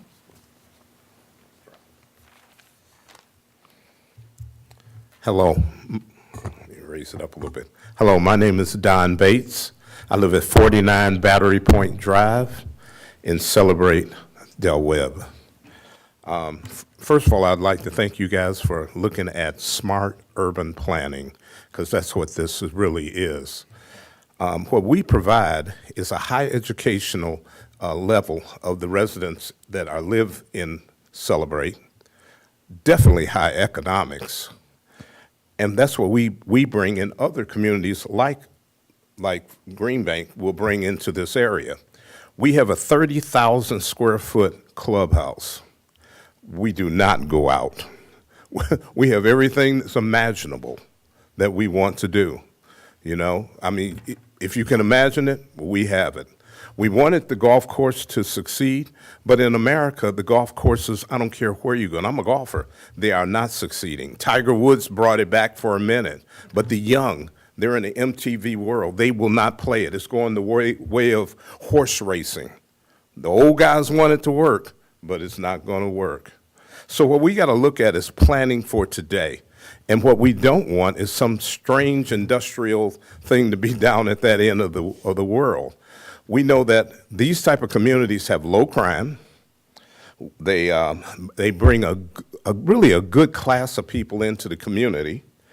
And one of the things that when I talk to Gary Snelling, I generally meet with him about 5 or 6 times a year because I am the liaison to the board of directors for Celebrate. One of the things that we want is businesses. We want sit-down restaurants. We go and spend money in Spotsylvania, in Fredericksburg. Tomorrow is my 49th anniversary. I'm not eating in this county. Every time we talk to people about it, they say, hey, you guys don't have enough rooftops. It's in your hand to make that happen. We got 14 hotels within a 2.5-mile area. I stayed at one when my house was built. They gave me a list of restaurants that my wife and I could stay at. None of them was in Stafford County. We need residential because businesses are drawn by rooftops, and that's an important thing. Right now, we have businesses that Weiss went out of business. There are empty businesses on 17. The problem with traffic on 17 is not from us. It's from Garrisonville. You know where it's coming. I moved from Washington, D.C. area of Virginia. It's coming down, and that's what creates it.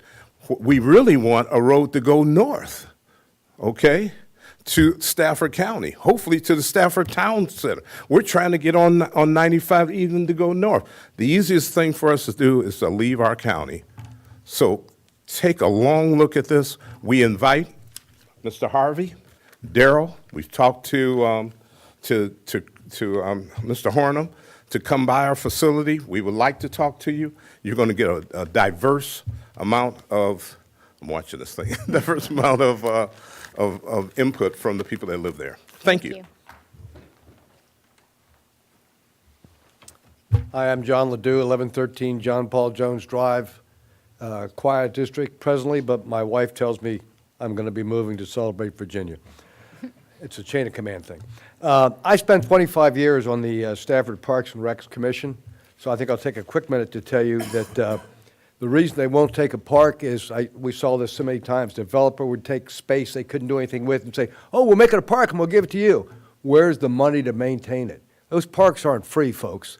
Just because somebody gives you land doesn't mean you can have a park. It takes a lot more. Second, like you said, Mr. Randall, Parks and Recs gives a lot of classes, trips. Seniors support them very much, and I suspect anybody living down here who's a senior will use that.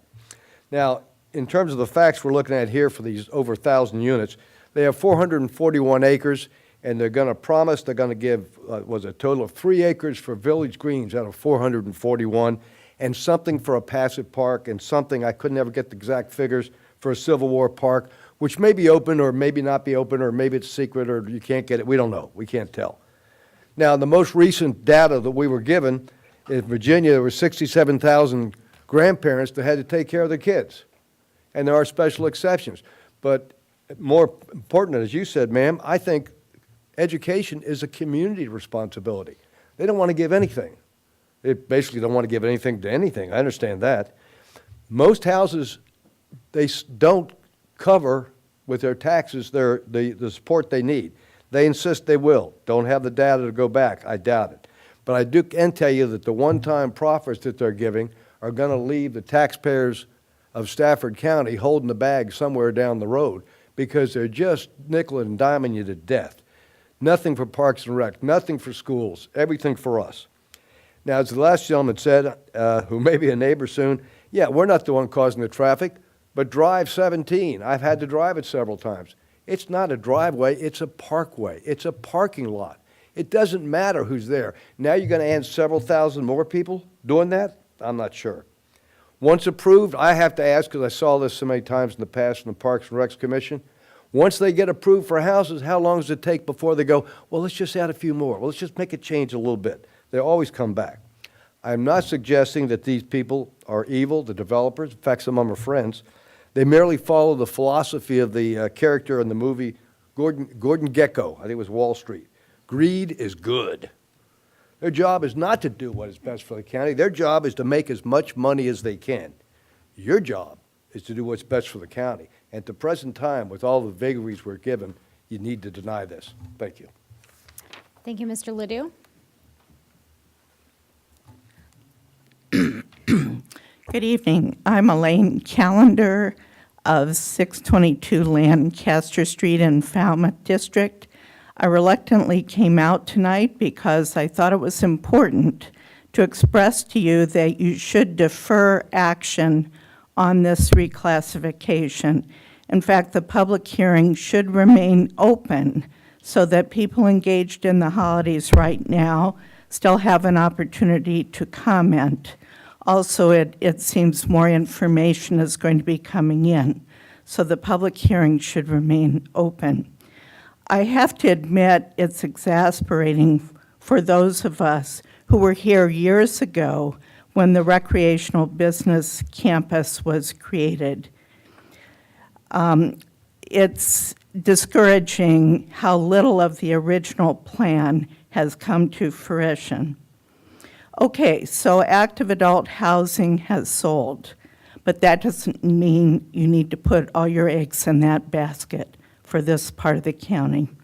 I do favor the concept of an interpretive park to draw attention to the history and environment of the area.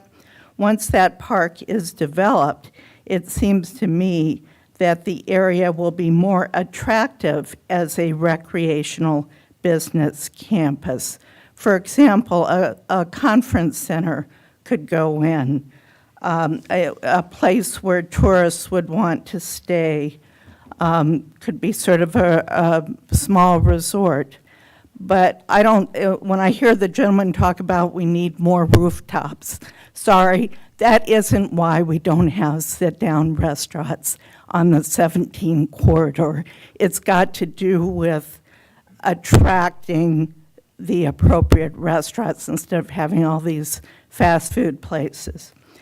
I I have so many comments I want to make after hearing others comment. I'm not sure I'm going to be able to do all that. Regarding the golf course, I heard the same thing, that they were forced out, that the golf course was coming back.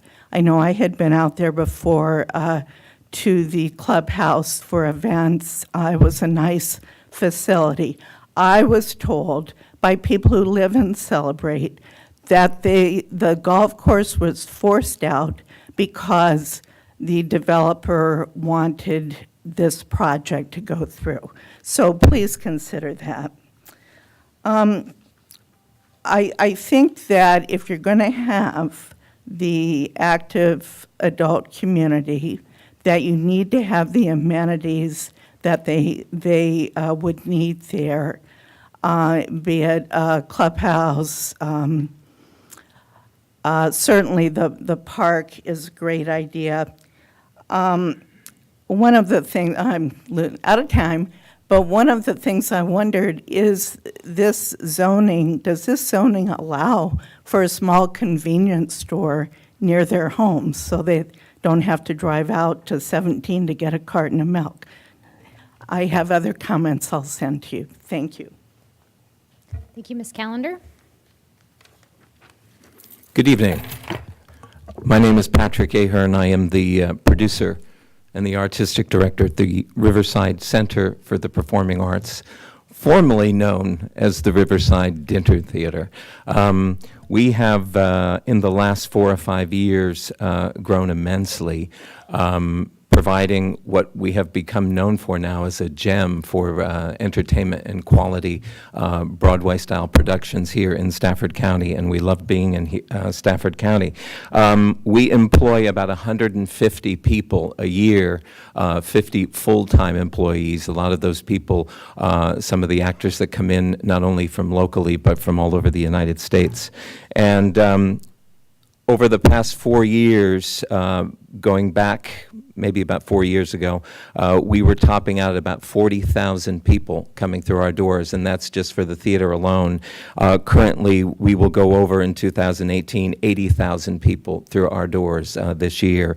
There has been a push with live music now, live orchestra, quality productions, the newer Broadway productions, and we have been attracting people from all of our local environs, providing Stafford County with something truly wonderful, and people from all over the United States now. I'm happy, and it gives me great pleasure to support the villages at Greenbank, because 70% of our audiences are 55 plus. And we currently have quite a few people coming in from the Del Webb organization, Falls Run, and not only from our local area, but from all over the United States. Riverside Center is looking to grow. Our strategic plan calls for down 5 to 10 years, wanting to develop the dinner theater space into more of a performing arts center, converting the space into maybe possibly 800 seats down the road. We could also not only be a theater for the local area, but we could also bring in some of the smaller national touring organizations. So our reach out to have the adult communities in the area, that I know they love the exercise and all the different things that come with the local community, but they also like to travel out and see quality entertainment as well. And as we grow at Riverside Center and continue to bring the best passion and excellence in everything we do here, and becoming more nationally recognized for Stafford County, it is my pleasure to support yet another 55 plus community in this area. Thank you for listening tonight. Appreciate it. Thank you, Mr. Ahern. Anyone else?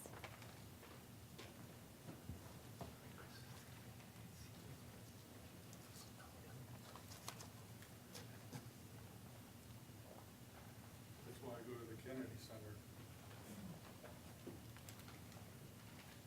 The Grinch, we go to the Kennedy Center.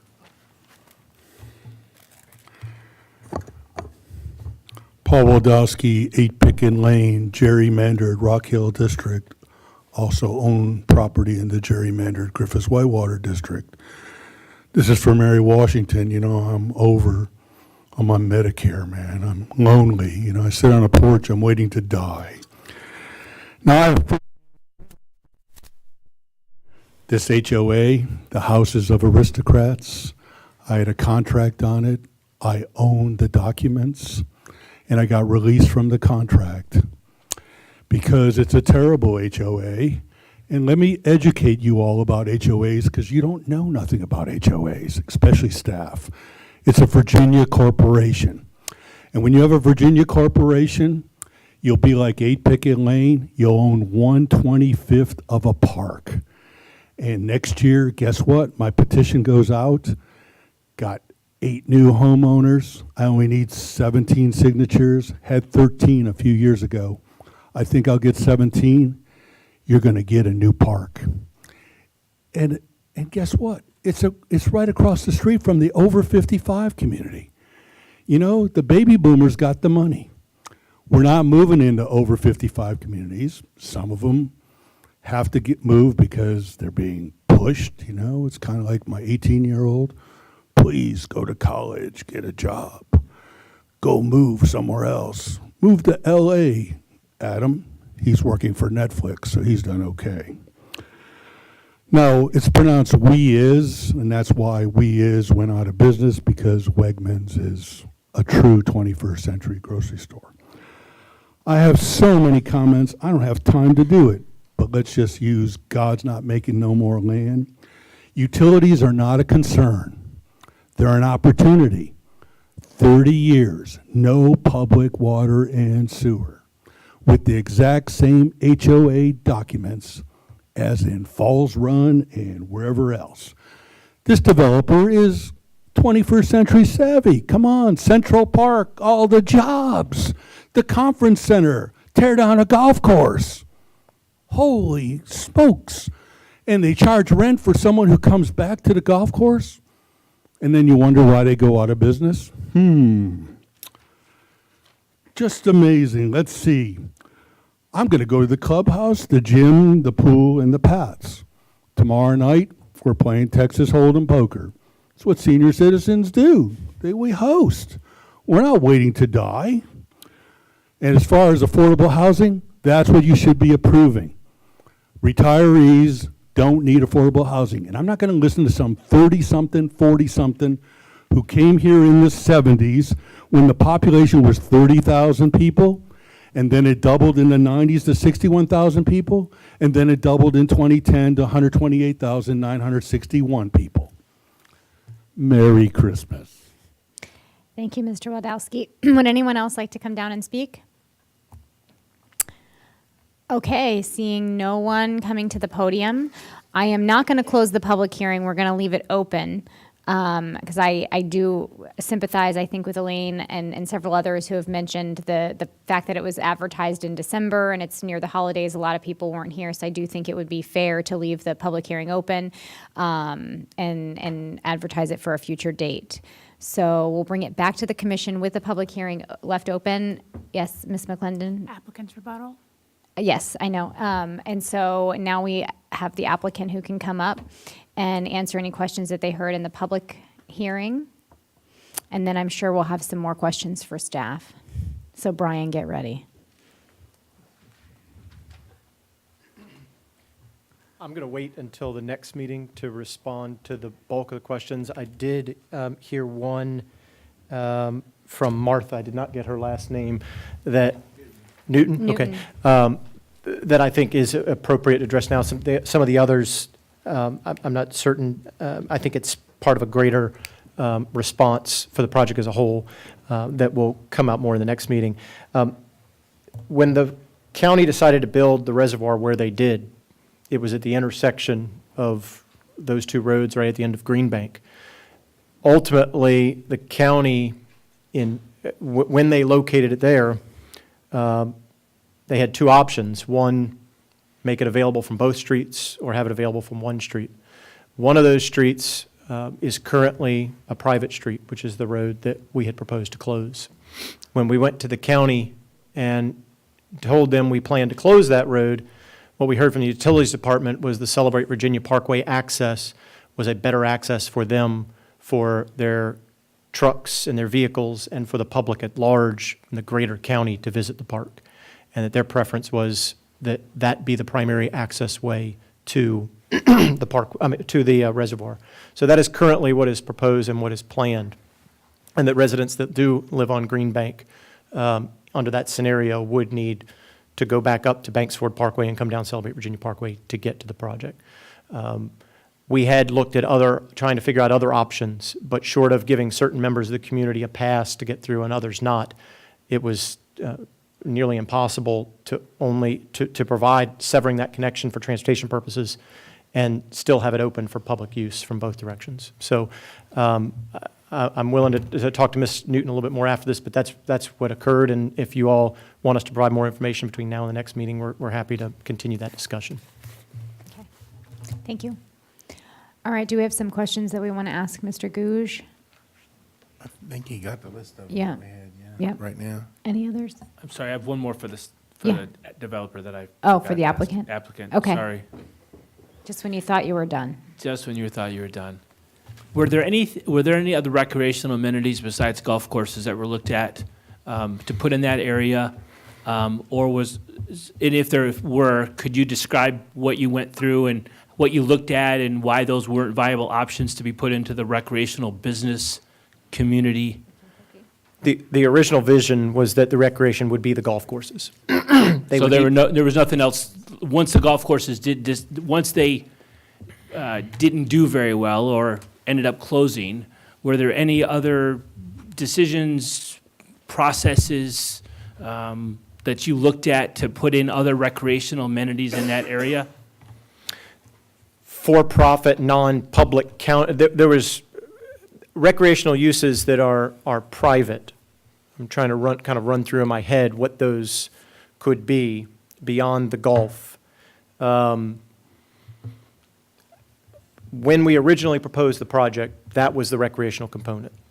3 golf courses, private golf courses open to the public, and because it was such a large percentage of the project, that's one of the reasons why the project was called Recreational Business Campus, because it had that recreational component. Sure. There was never envisioned to be a tennis complex or anything like that. It doesn't mean it couldn't have occurred had the market supported it, had we been approached by a private individual who wanted to put in a recreational use. Right. Or if the county came forward and said this would be a great place for a soccer complex, I think we would have been open to all of those. But as a developer, the uses on the property were entirely demand-driven, other than the golf course, which we were able to help finance with the operator at that time to put in.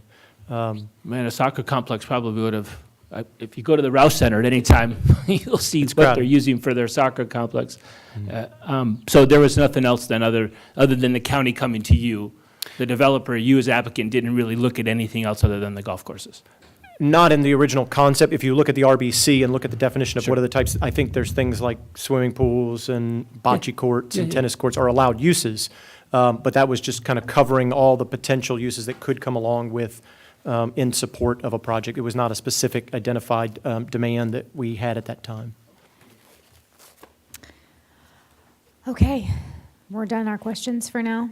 And just wanted to state one more time, we got the questions for Al and Stephen in the minutes, so that way people, when they go back and read it, they can see and access all the questions and answers. Okay, perfect. Mr. English, this is in your district. What would you like to do? Yes, ma'am. In reference to RC 171522130, I do recommend that we keep the public hearing open due to the fact that it is the holidays and it was some chatter about, didn't think it was fair to put that on the agenda like that and not to give people opportunity to talk. So I'm making a reference to defer till February 27th. Okay, do we have a motion on the floor to defer till February 27th, keeping the public hearing open? I Do we have a second second? Second by Commissioner Randall. Any discussion, Mr. English? No, it's February 27th, 2019. 27th, yep, that's why, did I say that? I don't 27th? think, yeah. Okay, Just February clear. 27th, 2019. Yep. Mr. Randall? No. Any other comments? All right, let's vote.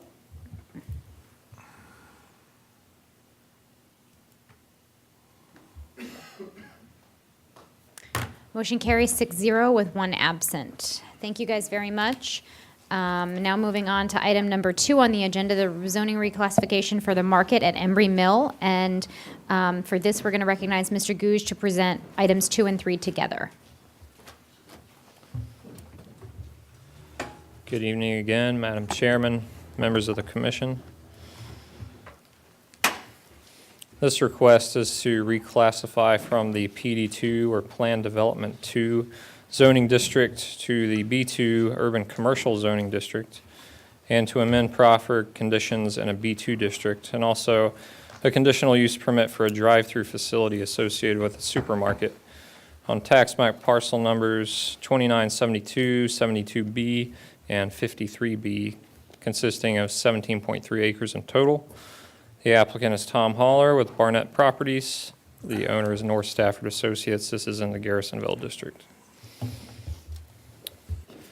The property is located at the northeast corner of the intersection of Courthouse and Mine Road.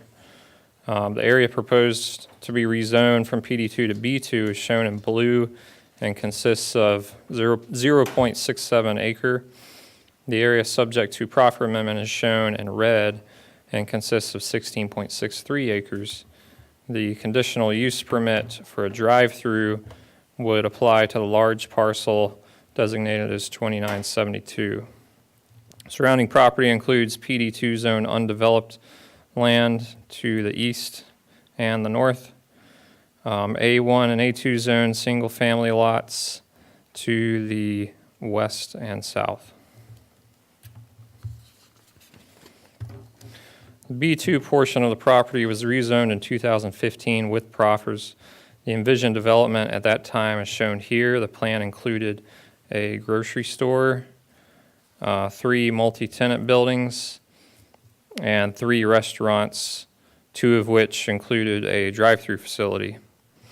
In total, there was 103,770 square foot of development proposed. Proposed access points included a right-in only on Courthouse Road, shown here, a right-in, right-out on Mine Road, and a full-service access on the future proposed Sunflower Drive located here. And this would be an inter-parcel access, which would also provide access to the future commercial development as part of the larger Embry Mill development. Here's an aerial view of the property. There's been no development on the property to date. The property is mostly wooded and includes 1 vacant single-family dwelling up next to Courthouse Road. There's also an access road which was utilized for the construction of Mine Road. This image depicts the current proposed layout for the development. This layout includes some development within the area currently zoned PD2, which I will highlight here. Basically everything on this end of the development is currently zoned PD2. And this is the reason that the applicant is requesting a portion of the property be rezoned to B2. The current plan includes a grocery store anchor use with similar square footage compared to the originally proposed grocery store, but it's in a different location. The store would also feature a drive-through pickup window for an in-store pharmacy, which is located here on the south side of the building. This drive-through is the subject of the requested conditional use permit. 3 multi-tenant buildings are proposed, 1 adjoining the grocery store, and then 2 others. No standalone restaurants or other drive-through uses are proposed with the revised GDP. In total, the proposed development would include around 74,000 square foot of building space. Most access points would remain the same as previously proposed. However, an additional right-in, right-out access point is proposed on Sunflower Drive, and this is the primary reason for the proffer amendment requests, because the current proffers limit access to 3 entrances as detailed previously. The proffers include commitments to construct the portion of Sunflower Drive that's shown here, which is a 4-lane section of road. The future extension of Sunflower Drive out to Austin Ridge Drive would occur with the future development of the Embry Mill commercial area. Proffers also include commitments to construct turn lane at entrances, to construct a left and right turn lane for traffic on Mine Road getting onto Courthouse Road, and also to perform signal warrant analysis at the intersection of Mine and Sunflower and at the intersection of the main entrance on Sunflower. Brian, can I ask you a quick question? Could you go back to the previous slide? Sure. So on Mine Road, where you, that top blue, oblong blue circle, Mine Road is divided at that point. It has a division. Are they going to be taking out that division with the plants and all that to create the turns? They would be cutting into a portion of the median, I believe, but there would still be a division there. Okay, so the median would just be taken away for that one part of the turn. That's correct. Okay, thank you. One other thing, a couple other things I didn't mention. The amended proffers would add a requirement to install 8-foot sidewalks on Sunflower Drive on both sides. That wasn't previously proposed. The main point of access on Sunflower Drive would be shifted to the south slightly, to the east slightly, compared to what was previously proposed.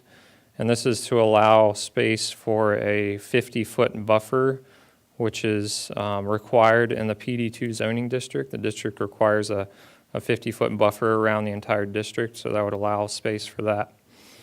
And you also notice that the buildings are oriented inwards here, with the rear of the building and the loading spaces facing the adjacent roadways.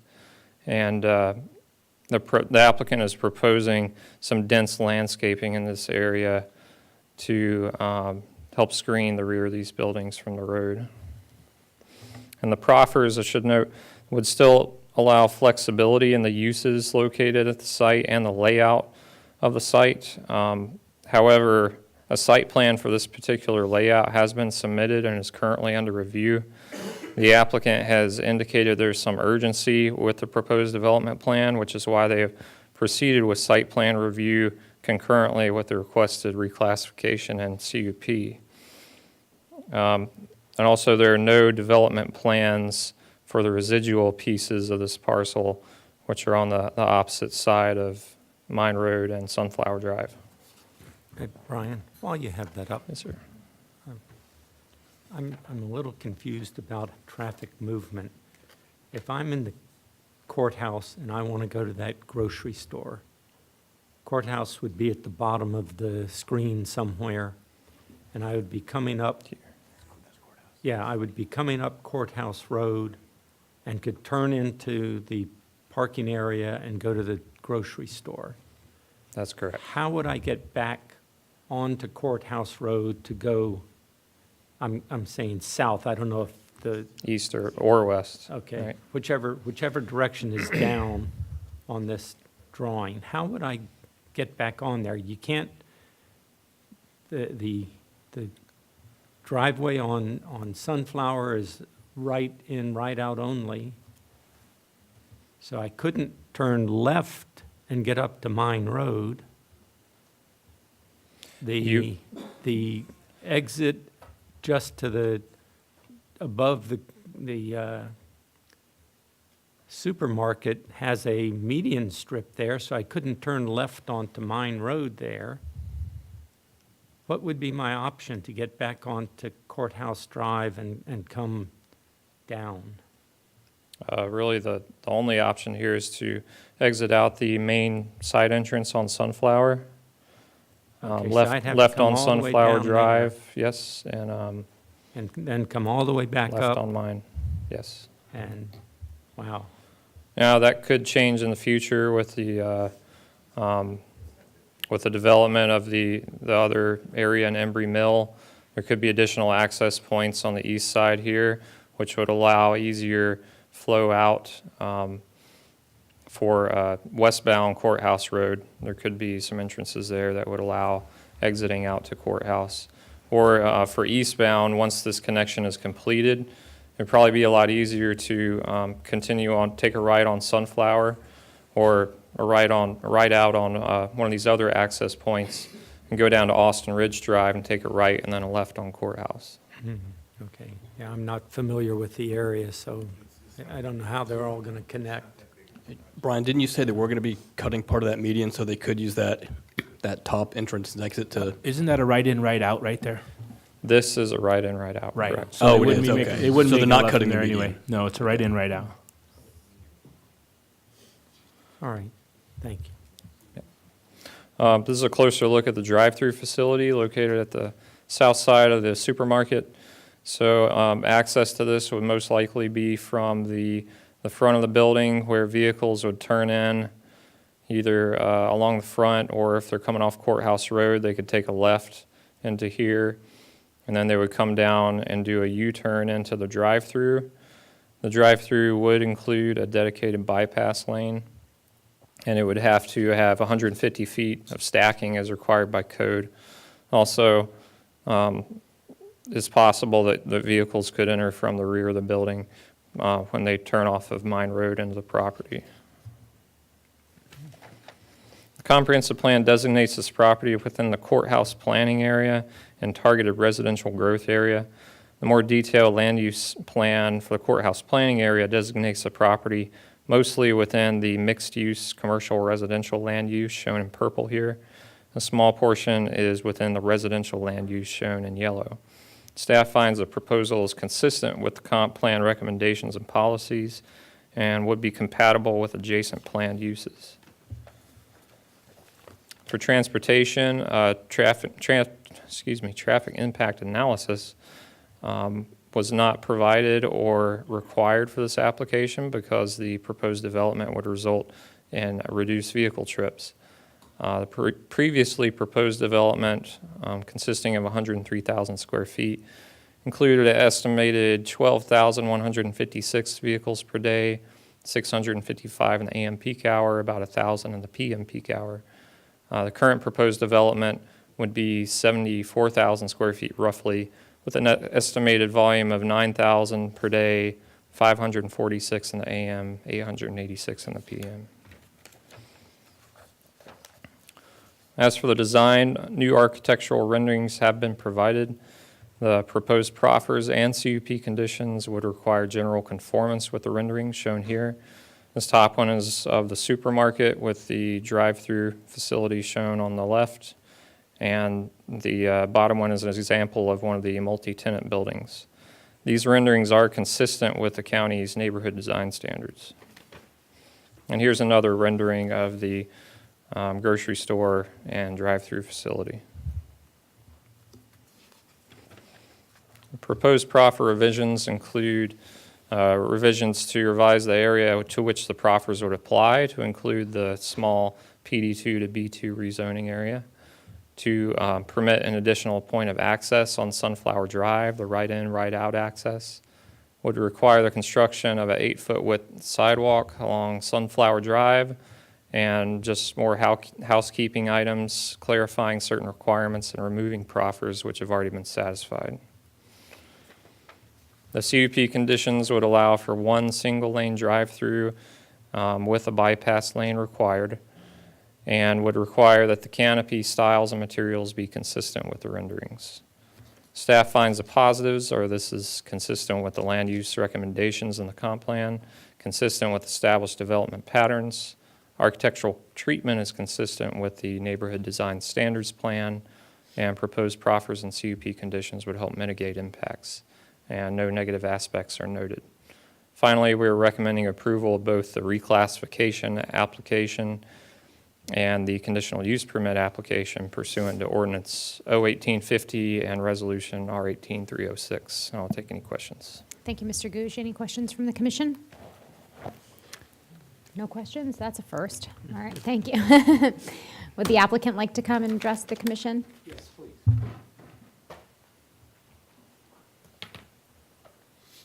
Good evening, members of the Planning Commission. My name is Tom Haller. I'm with Barnett Properties. We are a development company based in Henderson, North Carolina, 1775 Graham Avenue, Suite 201, Henderson, North Carolina, 27536. Barnett Properties, as I mentioned, is based in Henderson. We have a Raleigh office. And just a little bit about who we are. Since our inception in 1972, we have developed over 30 retail shopping centers in the Southeast. Among those include 2 enclosed malls, but that's not really what we do anymore. Those were done by our founder, who is now 91 and still riding herd over us. But what our niche is grocery-anchored shopping center development. And in fact, that's exactly what the market at Embry Mill is. And we're pleased to be here in front of you today to let you know that we have a commitment from a multi-regional, high-end grocery chain whose name has to be kept under confidence right now because of our agreement with it. But the anchor is committed and is very, very interested in getting this store open. We have agreed to a tentative delivery of December 2020. Hopefully, weather won't hold us up. If it ever stops raining. Yes, correct. The grocery store itself is 48,000 square feet. It's their standard prototype. We're also proposing, as Brian said, 3 ancillary small shops buildings that will house typical convenience uses found in a grocery-anchored center. In addition to the substantial tax base we're bringing with this development, creation of jobs, we feel like, well, we know the grocery store is 100 to 110 full and part-time jobs, as well as the small shops will bring an additional 100 jobs. We think really the key aspect and the key asset here is that we're providing a needed service in an underserved area of the market where the customer has to drive elsewhere for groceries, 3 miles to the north, 3 miles to the south. We feel like as a result, bringing this is something the community will really appreciate, hopefully. We think it is a first-class we know it's a first-class user, and we hope to bring you a first-class development. In short, we think it's needed and will be viewed as a substantial asset. Our development team is here tonight to answer any technical questions. We have our civil engineer as well as our project architectural consultant. And so we are here to answer specific questions, and I will intentionally leave my comments to that. Thank you again for hearing us. Thank you so much. Do we have any questions for the applicant, or we want to move forward to the public hearing? Yeah? Okay. All right. With that, then, we'll open up the public hearing on the conditional use permit and the rezoning reclassification for the market at Embry Mill. If you'd like to come down and speak, you have 3 minutes. When the red light comes on, please conclude your comments. Does anybody want to? I know Paul does. Anybody else?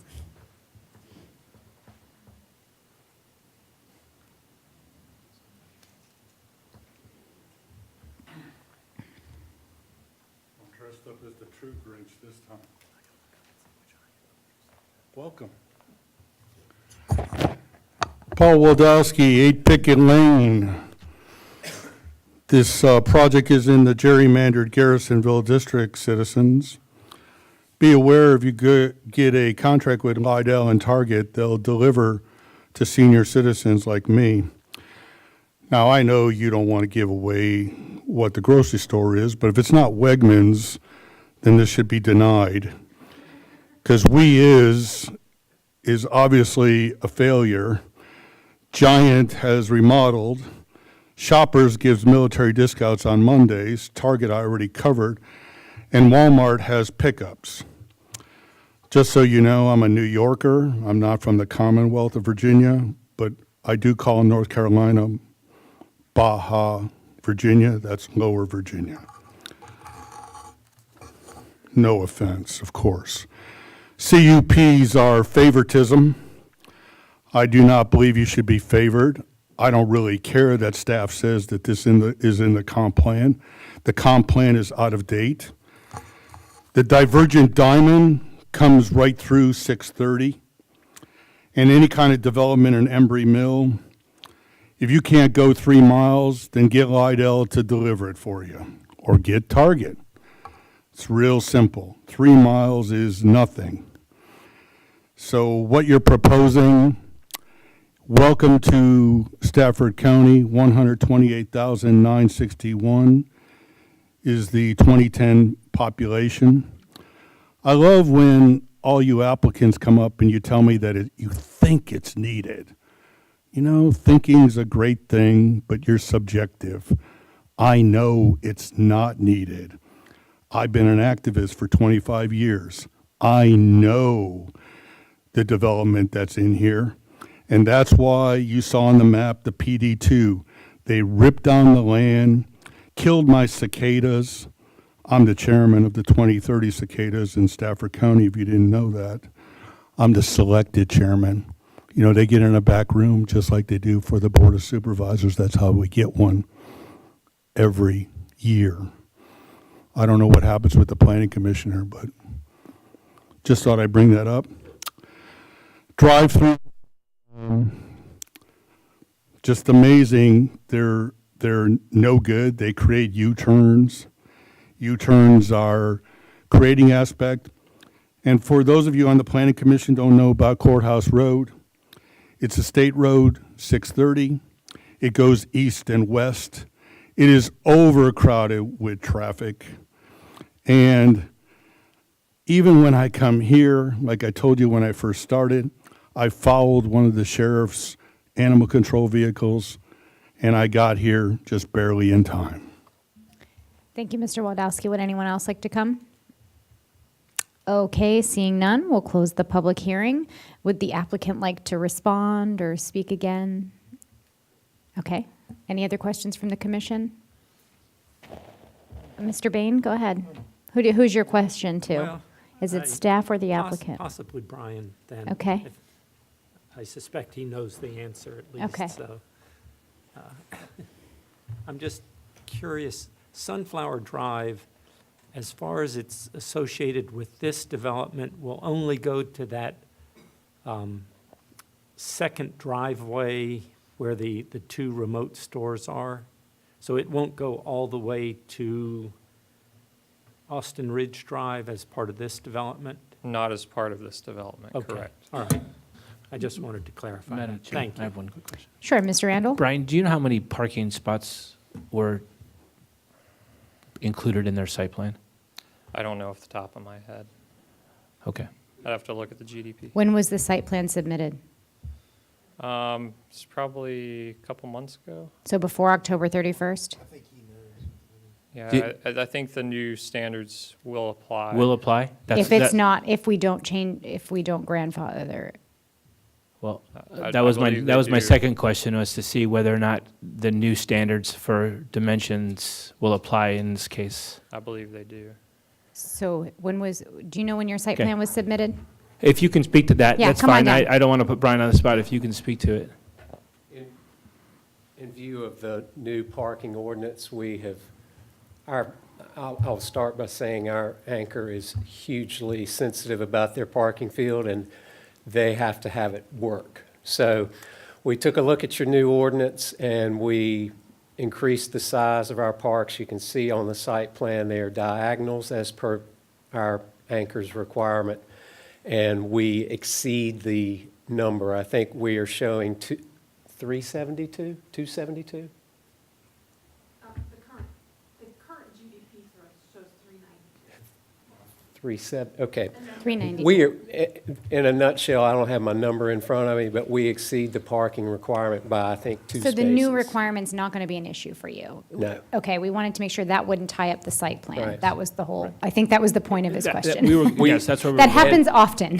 And I can say that we have just come to that conclusion by moving around some parking. We have not gotten our anchor to check off on it, but we feel it will. But literally, this happened yesterday. So Okay. as of today, we're saying, yes, we can meet meet that without hardship. No, I'm a big proponent of diagonal ins and outs. That's a good thing. So, all right, thank you very much. That's all I Yes. have. Okay, any other questions from the commission? Okay, Mr. Randall, this is in your district. What would you like to do tonight? Yes, I move that we approve the rezoning classification RC 18152466 and the CUP 18152477. Second. Okay. We need to separate those. Can we do just one at a time? Oh, Just one at a time? Because Ms. McClendon said we have to we separate have to them. separate them? Sorry. She just looked at me and said separate them, so Please separate your motions. The Okay. reclassification and the CUP are separate. Not a problem. don't argue with the attorneys. All right, what do we need to do now that it's been seconded? Do we need to just? No, just amend your motion. Okay, I'd like to amend my motion so that I'd like to move then that we approve rezoning classification for the market at Emery Mill, RC 18152466. Second. Okay, so now we have a motion and a second to approve RC 18152466, the rezoning classification for the market at Embry Mill. Any discussion, Mr. Randall? No. Mr. English? No, ma'am. Anyone else on the commission? All right, go ahead and vote. Motion carries 6-0. Now, Mr. Randall, what would you like to do on item number 3? I'd like to move that we approve conditional use permit 18152477 for the market at Emery Mill. Second. Okay, so we have a motion by Mr. Randall and a second by Mr. English and also Mr. McPherson, but we'll go with Mr. English, I heard first, to approve the conditional use permit for the market at Embry Mill. Any discussion, anyone? Just a quick Mr. note, I think this is a long overdue. I'm excited that this is going to be there. I think this has a significant amount of use and value for those residents in that Emery Mill. In fact,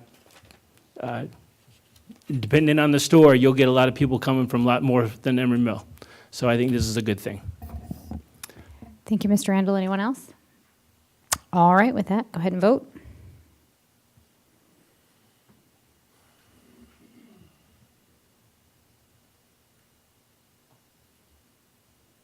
I'm just waiting on it to pop up. Okay, the motion carries 6-0. Okay, congratulations, guys. Thank you for coming out tonight. Now we're moving on to item number 4, the amendment to the zoning ordinance, TDR, the transfer of development rights. For this, we recognize Ms. Blackburn. This is not the first time we've talked about this, so if you want to hit the high points on what we've followed up on. Good evening, Madam Chairman, Planning Commissioners. This is an ordinance amendment concerning the transfer of development rights. And it concerns 2 sections of the code. The first is Section 28-359, and this is the calculation of development rights. And the amendment is to clarify that eligible lots are entitled to transfer at least 1 development right. And the second section of the ordinance is Section 28-364, development approval procedures. And this is to change the timing for the landing transfer development rights from preliminary plan to final plat approval. And the TDR program was established in 2015, and it was due to a citizen's request for amendments to the ordinance. And the Board of Supervisors referred these amendments to the PC in August of 2018. The Planning Commission discussed at meetings in September and October, and the amendments may be considered as 2 separate issues. Currently, development right applications require engineered calculations for determination of rights, and questions have arisen regarding the guarantee of 1 development right for an existing lot.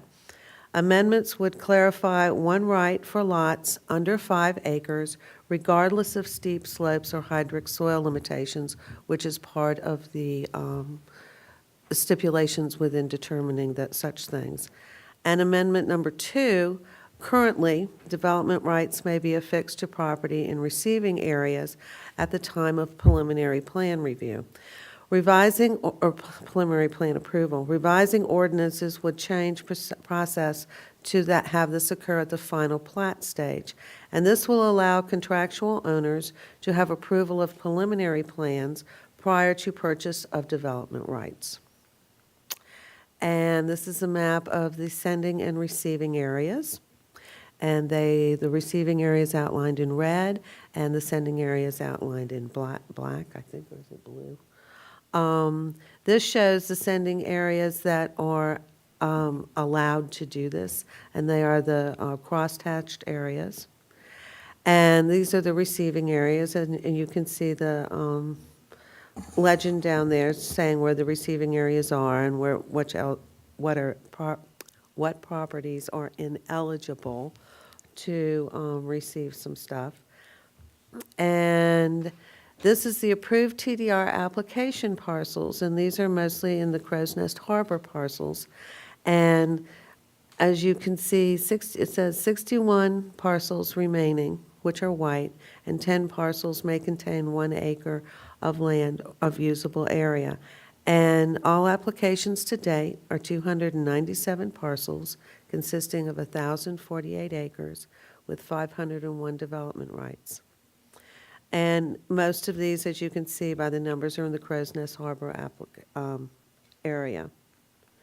And these are the environmental constraints, as I said, which were part of the review area for how development rights are conducted or determined. And what has happened is the multiple parcel owners, as you can see, are quite, they have quite larger areas than the individual lot owners. And this is where part of the one lot per right occurs. And the TDR application review process consists of determination of development rights, severance of development rights, the transfer or sale of development rights, and affixing development rights to eligible receiving property and/or extinguishing development rights. And in determining of development rights, the application includes certificate of title, chain of title, legal description, map of hydric soils and steep slopes, as the map showed how much that is involved in all of this, and required calculations by the engineer. And the Director of Planning reviews and issues the signed determinations. And here is just a sample of how you would go about to do all the calculations with the total acreage, how much is in hydric soils, amount in steep slopes, road easements, and it goes on with the different mathematical things to be allowed to end up with 100, in this case, showing 145 development rights. And the recommendation is that staff had received requests for separate consideration of the ordinance amendments, an additional request for modification to section 28-364 parentheses A, and the Planning Commission can modify the draft language, and the time limit for the Planning Commission to make a recommendation is December 21st, 2018. And do we have any questions? Any questions on the left here? Any questions on the right? I think my only comment is well, never mind, I'll wait till after. Never mind, go ahead. You're good. Okay, thank you. All right, since there's no applicant, we'll move forward now with the public hearing. If anyone would like to come down to speak on the transfer of development rights amendment to the zoning ordinance, please come down and you can have your 3 minutes. When the red light comes on, please conclude your comments. I know. Paul Waldowski, I don't need to give my address anymore because people know where I live. Wow. I wish you would have spoke, because then I would have done my Lincoln-Douglas debate, and I take either side. As you know, I will argue about anything with anyone.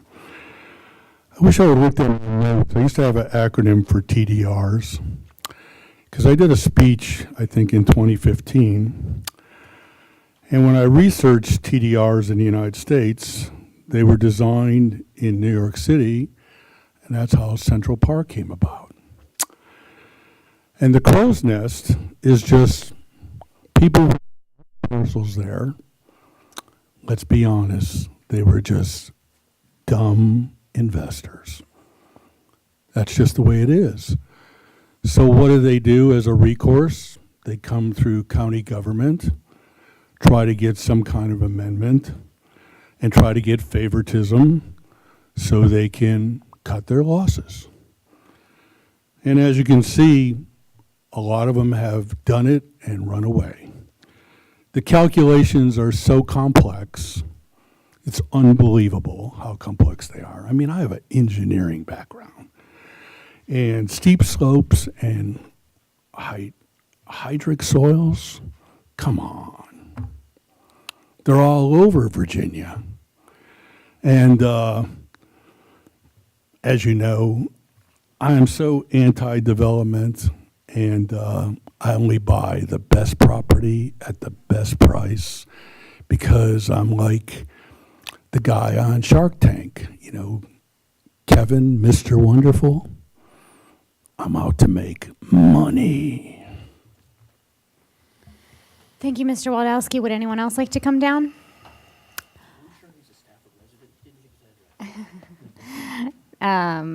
With that, I'll close the public hearing and bring it back to the Planning Commission to ask any questions if they have any. Does anybody have any questions?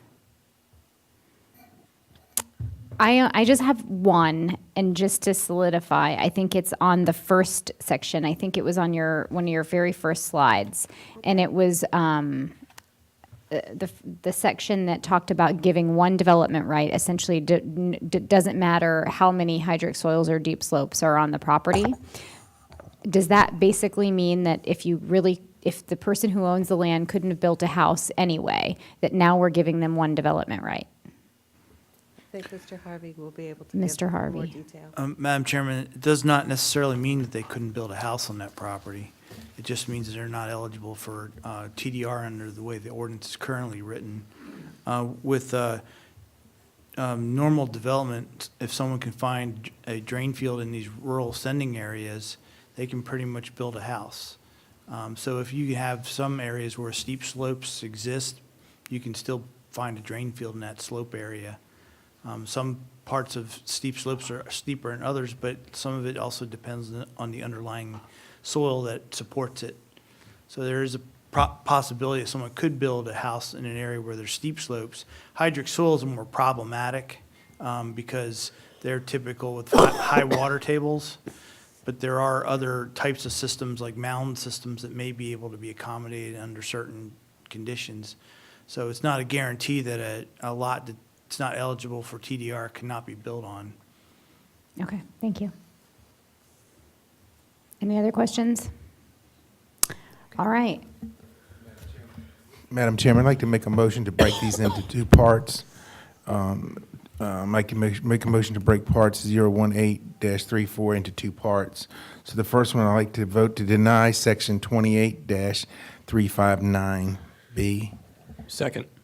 Okay, so we have a motion and a second. I just want to confirm with Ms. McClendon, we can take that motion all in one, right? Breaking it apart and then denying the first part? Yes, you can make recommendations for two separate parts. Okay, perfect. So we have a motion by Commissioner English, a second by Mr. McPherson. Any comment, Mr. English? No, ma'am. Mr. McPherson? Anyone else? Okay, you want to go ahead and vote? And this is a motion to deny the first section.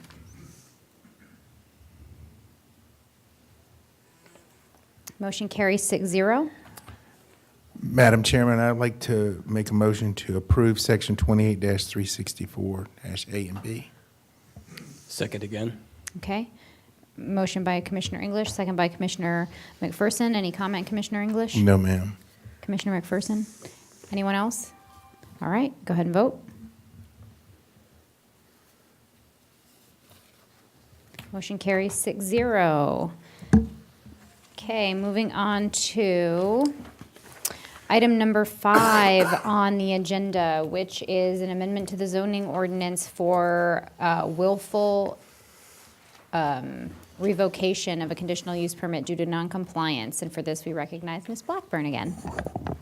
Madam Chairman, Planning Commissioners, this is for an amendment to the County Code Section 28-185, parentheses F, which describes the terms when boards of supervisors can revoke a conditional use permit.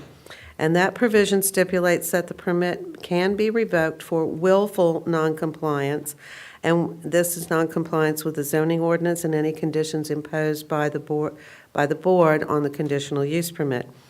The willful noncompliance standard is not defined in the county or state codes, and clear terms of when a CUP, C-U-P, can be revoked helps the board, staff, and public to understand the ramifications of the violations of the terms of a CUP.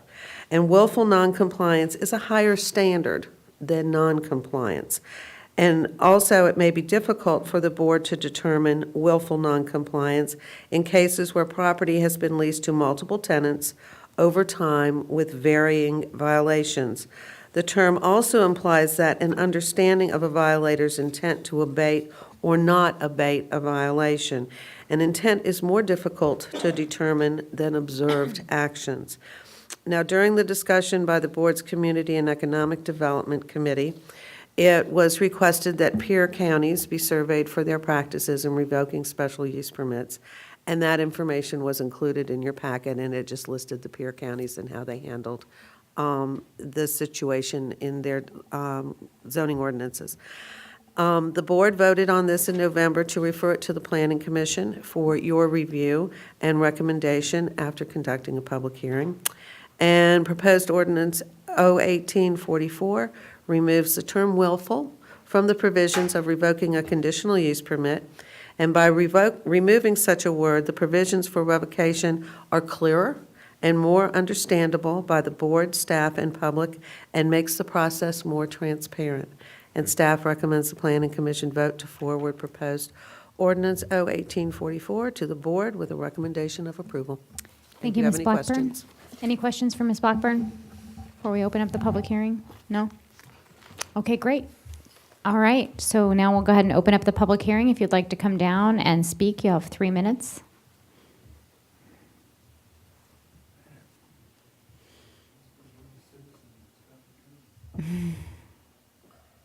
You didn't change your clothes this time.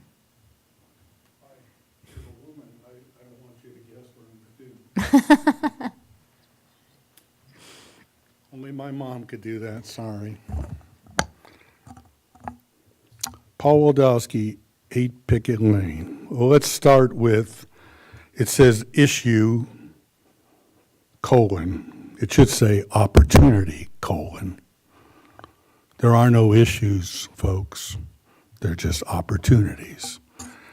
If you're serving the public, you have the ability to decide if we're going to be transparent. And Lady Justice is the only one who's transparent, folks. She wears a blindfold. When you give a CUP, you favor the left. If you get another CUP, you favor the right. It's real simple. That's called fairness, not favoritism. Also, it says that the peer counties. Wow. Well, why is it so hard to write that the peer counties be surveyed? And is it Fauquier, Prince William, King George? I don't have nothing on the end. And I don't have my computer with me, so I'm just looking for improvements in the process. So all the citizens who watch me, because when I come in here, to the courthouse, they all know who I am. I'm Mr. 8 Pickett Lane.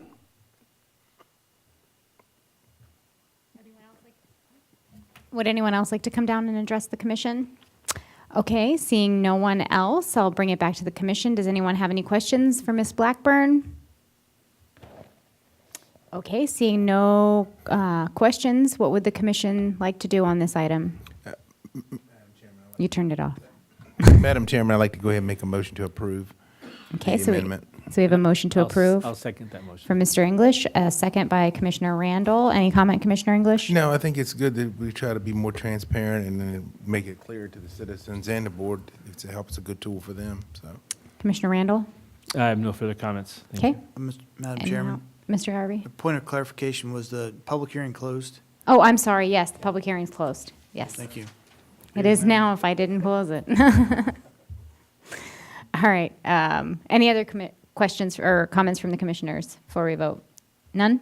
All right, go ahead and vote.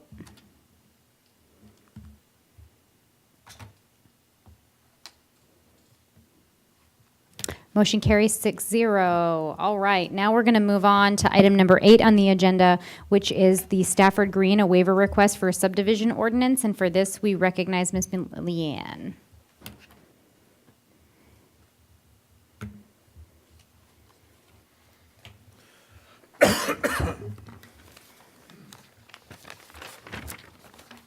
Madam Chairman, members of the commission, I haven't seen you all in a long time. So item number 8 is a waiver request for 2 waivers for shape and elongation and side lot lines for Stafford Green, project number 18, 15, 25, 26. It's located on 3658. It consists of 15 acres, currently zoned A1 agricultural. It's within the Hartwood election district, and it's located on the west side of Mount Olive Road, north of Kellogg Mill Road. This is the site location map, and this is the aerial map. It's the star, and it's surrounded by all residential. The applicant is seeking to subdivide his parcel 3658F into 2 lots. The existing parcel currently has a house and several agricultural outbuildings on the property. The parent parcel is generally square, kind of rectangle. Creating the 3-acre parcel would leave the parent parcel that currently meets the intent of the subdivision ordinance as nonconforming. Section 22-143B of the subdivision ordinance states that lots shall not contain odd shape, elongated, and a lot of sides to establish a buildable lot. Creating the 3 acres parcels from 58F leaves the parent parcel with numerous sides and an odd shape like a flag lot to obtain the minimum acreage allowed for A1. The applicant is proposing to run the property lines along existing features located on the property. Its proposed property lines are to encompass the house, the existing house on one parcel, and the other to include the existing outbuildings. Section 22-146 states that side lot lines shall be at right angles approximately or radial to the street. The parent parcel's side lot lines currently meet the intent of the ordinance by being at right angles to the front lot line along Mount Olive Road. The proposed 3-acre parcel as shown meets the county code requirements. Cutting out the 3-acre parcel from the parent parcel creates 4 new sides for the parent parcel, making it non-conforming. So this is the plat that they're proposing to submit it in. So we have an existing house here, and then we have these outbuildings here. Here, or outbuildings. This is a proposed drain field here and a proposed drain field here. So, Where's the house again? I can't read it, but I think it's right here. Okay. It's I blurry. see them shaking their heads, so that must be yes. Oh, see, I was a good guess. So there's a fence line by the aerial map. You can see that this line here follows the existing fence line. This is a driveway that already exists out through here that they use for getting back to this parcel. This is not part of this. This goes back to this area back here. That's an access easement. The applicant formally requests that the Stafford County Planning Commission consider the waiver request for Section 143A, shape and elongation, and 146 of the side lot lines. Approving the waiver should not impact any property owners around the area, and the applicant is proposing to share the current driveway with both parcels. Section 22-141, authority to grant states where permitted, one or more of the minimum requirements established under the chapter may be waived by the Planning Commission upon assurance of the subdivider that each of the following have been met. The minimum requirement, if applied to the proposed subdivision, would impose an unreasonable burden upon the subdivider. The granting of such a waiver will not substantially adverse effect the future residents of the proposed subdivision, nor upon any property adjoining the proposed subdivision. Oops. Questions? Yes. He owns all that property, right? I was trying to go back to the overall. He owns all this. Yes, he owns the parcel, there you go. He owns the parcel back here as well. He Okay, and is then- selling, Excuse me? he is selling all 3 lots. Okay. They're currently off the market right now because of the weather and stuff, but he is relocating. Can't get on them because of the wet. Yeah, Possibly. it's raining. Is he proposing? Hold on, Oh, hang on. I'm sorry. Hang on. You can go ahead. Oh, go ahead. Are you finished, No, Mr. no. English? Okay. Oh, Go ahead, Mr. okay, Bain. I'm sorry. The existing driveway, is that going to become a shared-use driveway, or will there be a separate driveway? There's a developed? separate driveway here that comes into the house that already exists. Okay, that was. But there is this is already existing as well. All right, so. And it really is, it's all on this parcel. I think I said it was shared driveway, but You I did. forgot. That's why I was confused. Sorry, I lied. Okay. So they each parcel has First its time own back. driveway. Yes. Okay. All right. Mr. Randall? So the 3 lots you're talking about is the smaller one, the 12 acres, and then the one in the back? We're only discussing Sure, these the two here. these 2 lots here. Okay. This is not part of it at all. Okay, He just happens to own all of it. not a problem. So the intent is then to provide the waiver so that he can make one little section, and then it provides us the waiver for the rest of the sections so that it. Yes, this lot is conforming and stuff. The parent parcel is conforming, but once he creates this lot out, he's creating this lot lines, which is making this lot not conforming. No, is there going to be another fence where that driveway is? Will there be a fence to cut that out? No? No. Okay. I mean, the owners, if he sells it and wants to put up a fence, Well, he could. right. Okay, thank you. Can you go back to the slide that talks about what we're allowed and not allowed to do is like the regulation, I think, on section 22-241. So I've been on the commission for 3 years now. We've had several of these. And every time they get up and they talk about the hardship or what, the unreasonable burden for the subdivider. I haven't heard one of those yet. Do we have an unreasonable burden? Because it has to meet those 2 criteria, and I have yet to hear criteria number 1.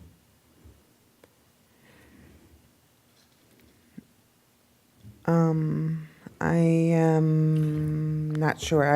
I'll let the applicant, if you don't mind, because it doesn't state anything in Yeah, that. it just sets a dangerous precedent. I mean, I understand he wants to subdivide it, but we're creating something that's got all kinds of corners, and I just know if that's sold to 2 separate people, there is definitely going to be a land dispute over whose corner is whose eventually, and I'm just curious why something more uniform could have been created. This straight across, we had talked, the applicant, he had several things that because we had a bunch of waivers to begin with, and we narrowed it down to the 2 to get the acreage, because he was going to go straight across, and we were going to do it, and then, and the lots would be more square, and, but we couldn't get frontage, and then we had issues with 5-to-1 5-to-1 lot shape ratio and stuff like that. But he wanted to follow what he already has existing out there. So that was kind of what he went in with. Okay, But I'll let Mr. Snyder sure. fill you in on the rest. Okay. Any other questions?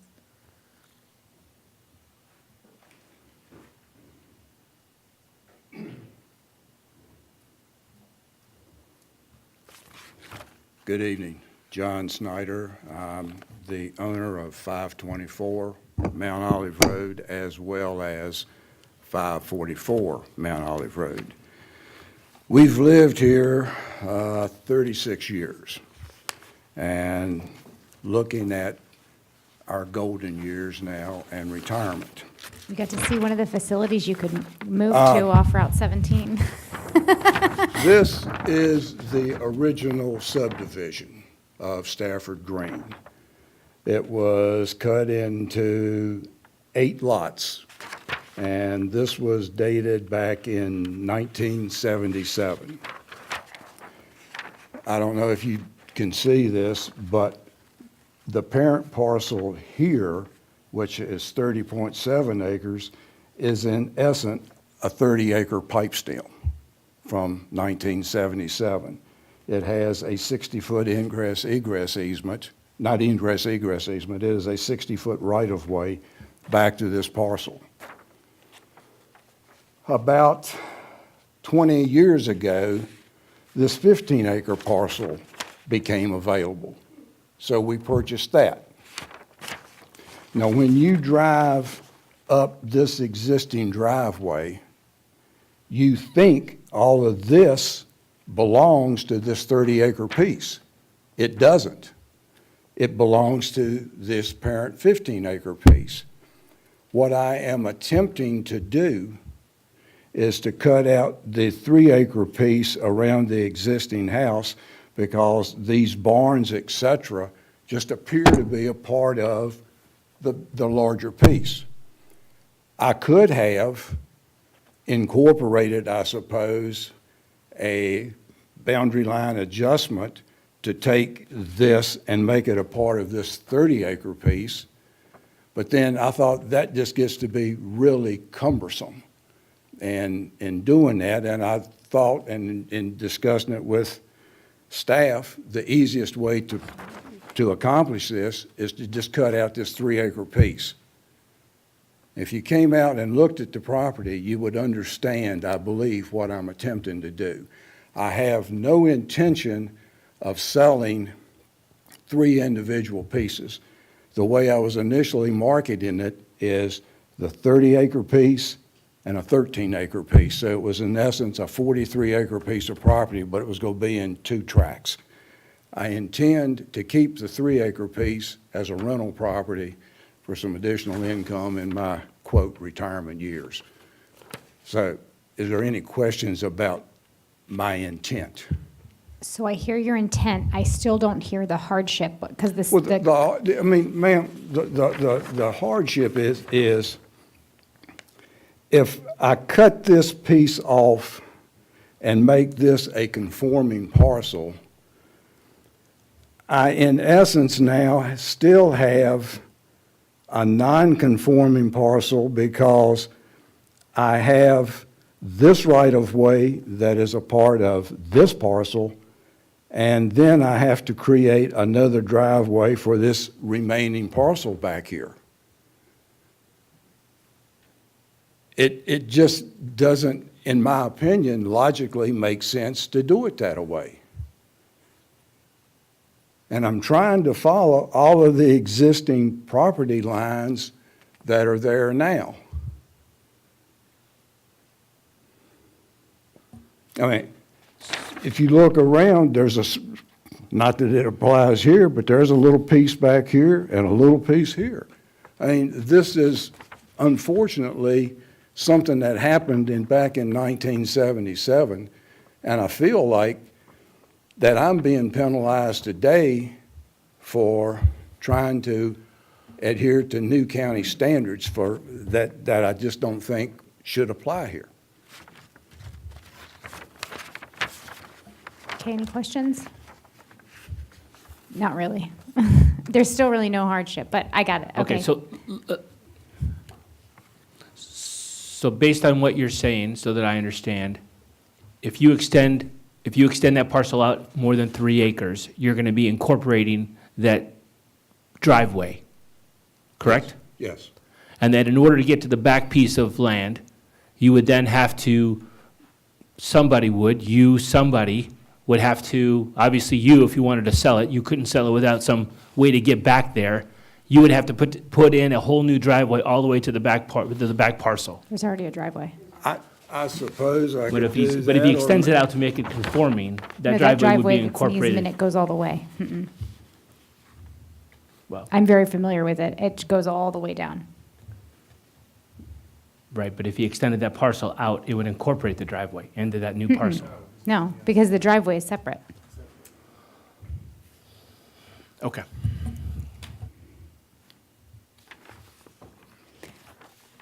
Okay, any other questions? Okay, thank you so much. My pleasure. That's mine, right? It is. We bring it back to the commission now. This isn't a public hearing, so the public doesn't come down to speak. But Mr. English, this is in your district. What would you like to do? Madam Chairman, I'd like to approve WA, I think it's I-181-52526.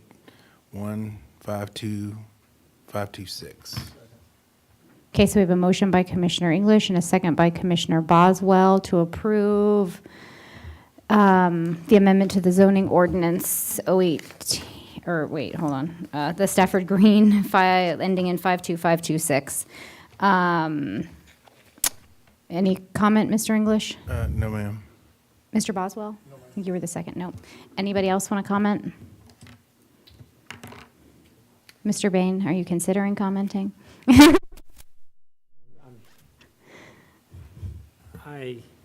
I'm just wondering if the 3-acre parcel was extended, the boundary line was extended south to that other driveway that accesses the back parcel, the larger parcel in back, would it be possible for that driveway to be used to access the remaining portion of parcel F1?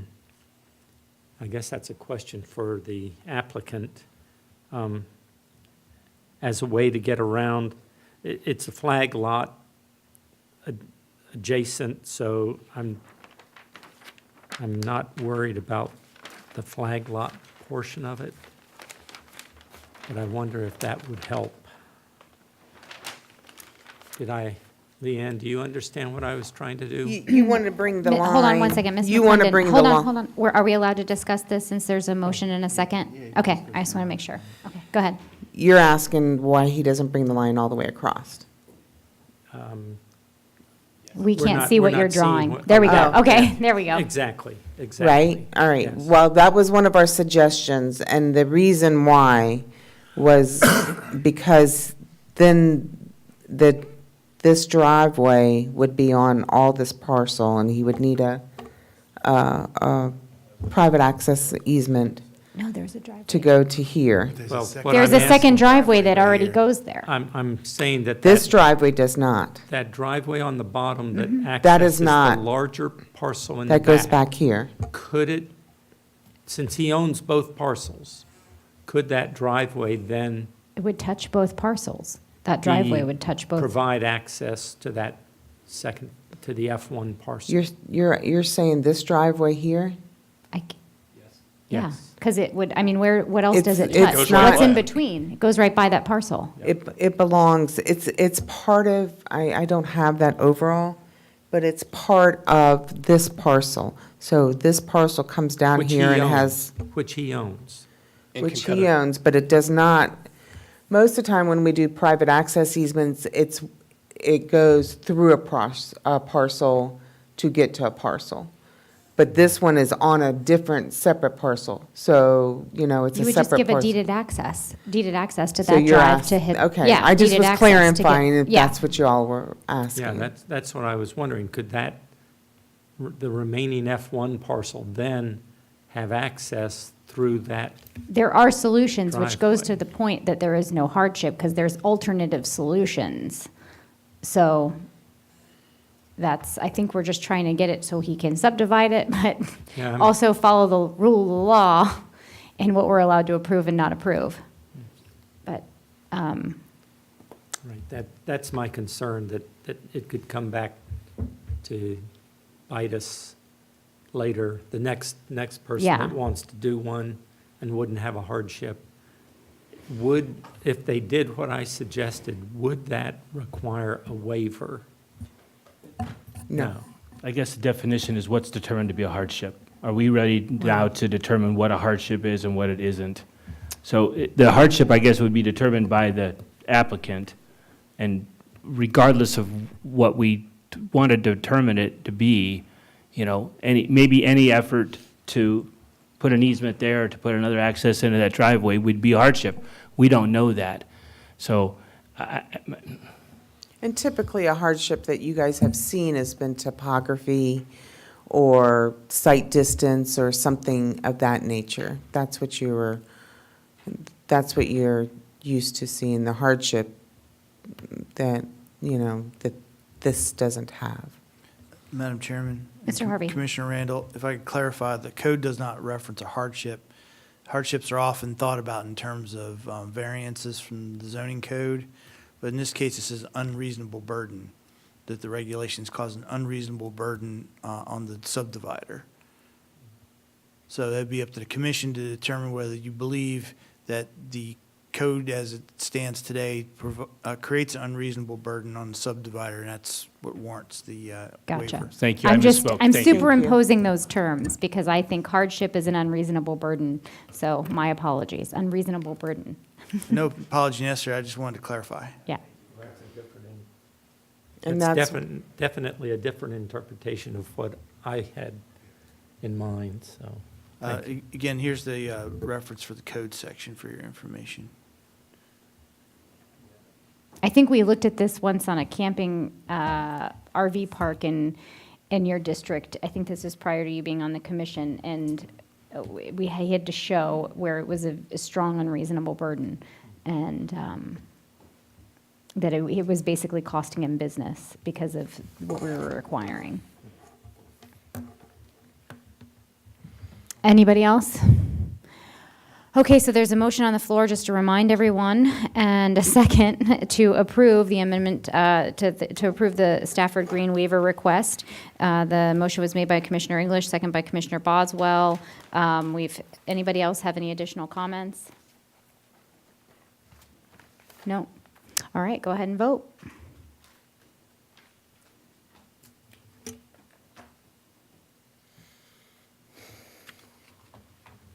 Okay, motion carries 4-2 with one absent.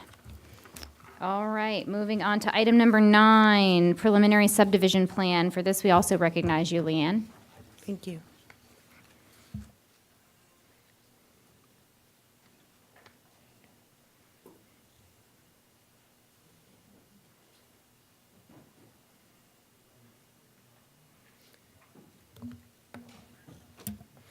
Madam Chairman, members of the commission, item number 9 is a preliminary subdivision plan. Subdivision number 1815-2283 for Celebrate Virginia, Celebrate Now Retirement. It's located on Assessor's Parcel 44W2. It's located on the west side of Celebrate Virginia Parkway, north of Sanford Drive. It consists of 6.54 acres, and it's zoned RBC, Recreational Business Campus, and M2, Heavy Industrial. The election district is Hartwood, and it consists of 44 townhouse units. This is the location map of where it is on Celebrate Virginia Parkway. This is the aerial map, and you can see that it's surrounded by agricultural, which is A1, and 3-acre and 1-acre lots. And the Del Webb portion of the R2 cluster within the RBC is south of Celebrate Virginia Parkway. There is RBC Apartments to the north of this, in the middle of this site, and then the M2 portion of this property is up to furthest north.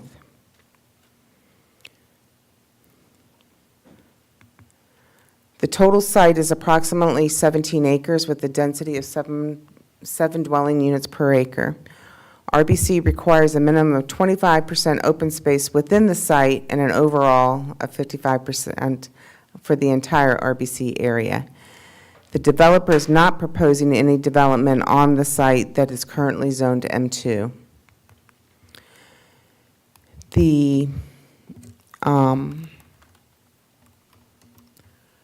The primary accesses are right here on Celebrate Virginia. They were proposing 3. The streets within the property are here, and there are private ingress egress easements that are going to be maintained by the HOA. There was an exception granted for the street access connections due to the topography and the residential developments and the conservation easements that are back in here. I wanted to point out that this is the split. These are apartments in this area, and this is the clubhouse area, and this is an apartment as well.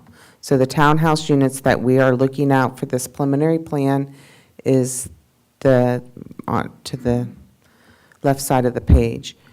They didn't have to do a preliminary plan for this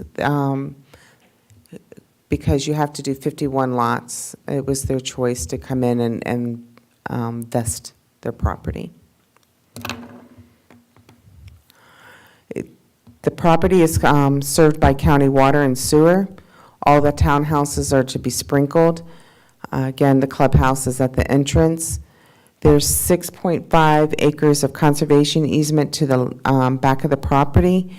Stormwater management is going to be served by biofilters that are located on the open space areas of the site. And within just the townhouse units itself, it'll be 4 acres of open space. The entire site is, like I said, 17 acres. There'll be 81 multifamily units for retirement apartment livings, and those will be reviewed by a site plan. That won't be coming up before you guys. That'll be a site plan requirement. Upon completion of the entire 17 acres, there'll be 10 acres of open space. RBC zoning, like I said, was the RBC requires 30%, allows a maximum of 30% of retirement housing. And this site itself will put it at 29.98, which is still underneath the 30% of allotted retirement allowed in the RBC. And that includes the apartments as well, so it's the entire site. That is the 44 townhouse units, and the apartments will put it at 29.98%. Staff recommends approval of the Celebrate Virginia Now Retirement Preliminary Plan. Is there any questions? So it seems to me that everything is meeting the open space requirements. Yes, everything sir. by right, not going against any zoning or anything in that matter? No, sir. Okay. It's all going to be retirement, right? Yes, yes, sir. And are they 2-story, 3-story, what are they, townhouses? The townhouse units are 1 story. 1-story so okay. They're Villas? villa units. Oh, okay. So they'll probably look like what's in section 33 of Celebrate, which is retirement as well. Right, and it's, So explain to me why they're bringing this forward to us since it's under 51 homes. Just to vest, they are allowed to vest their property, so that makes them, that they, it's just vesting for the zoning or, for subdivision. Just in case we change it to PD3? Mm-hmm. So they wouldn't be able to do Well, this? I don't know, I was not informed that. They're just allowed to do that. We allow preliminaries at any time. We can get a 6-lot preliminary, but that protects them for that current subdivision ordinance. It doesn't protect them against the zoning ordinance, but it does protect, it goes underneath today's standards of the subdivision ordinance. So I guess this might be a question for Mr. Harvey then. So if, let's say the ordinance were to change, the RBC ordinance changes, because I think we have that coming up next on our agenda, then does that take away their ability to be able to do this?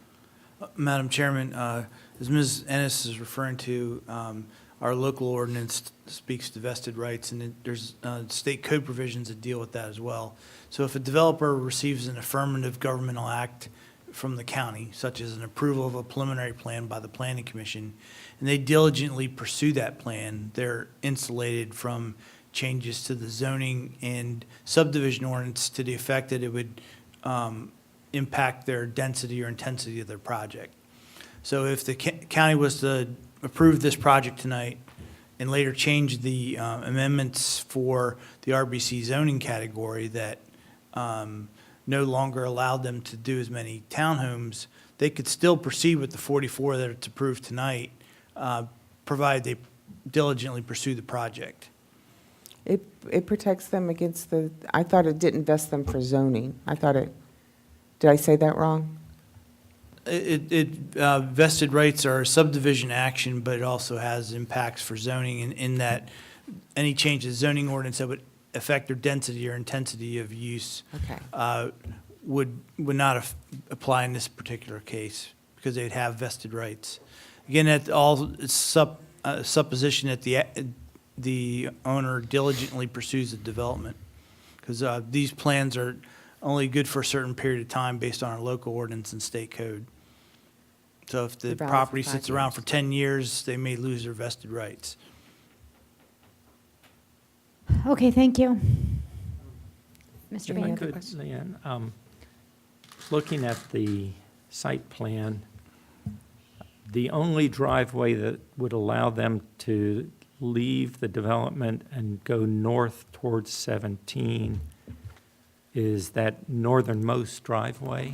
Yeah, this is the opening here, so yeah, they can go this So way. that's the only one that they Yeah, can get through they the can come in median. and go this way, and they can only come in and go this way. That's right, okay. Because there's a median.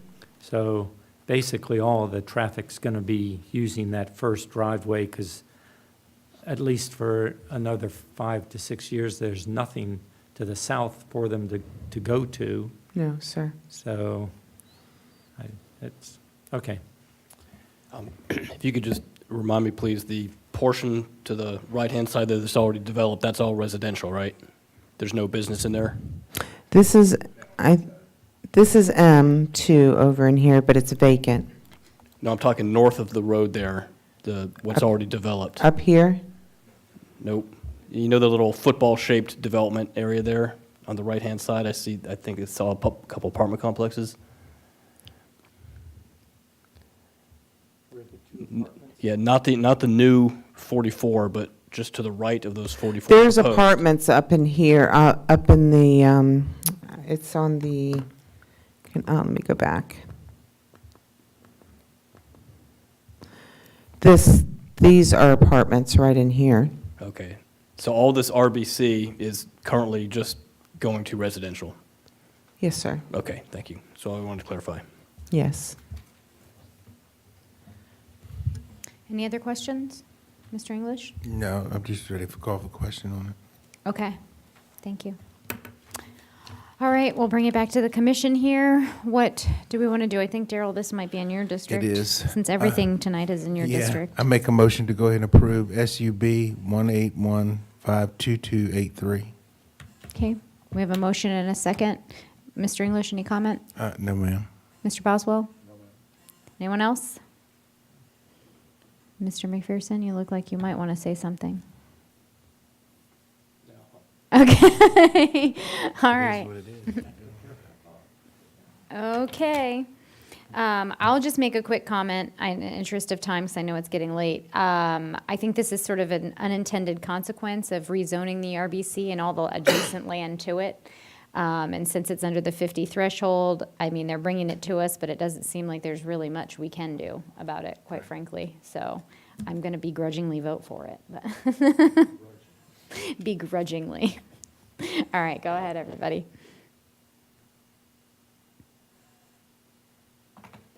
All right, motion carries 6-0.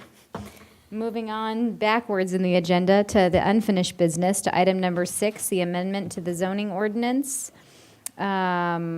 for the special districts and PD2. That's the word I was looking for. Sorry, Mr. Goosh, go ahead. Good evening again, Madam Chairman, members of the commission. This is an item that you saw back towards the end of October. This proposed ordinance amendment basically hasn't changed since then. Just to give you another quick overview of the proposal, proposing amendments to Chapter 28 of the zoning ordinance to redefine the RBC district to the PD3 Plan Development 3 zoning district and to modify requirements. And this is related to the 1,177 unit retirement housing development that was presented earlier.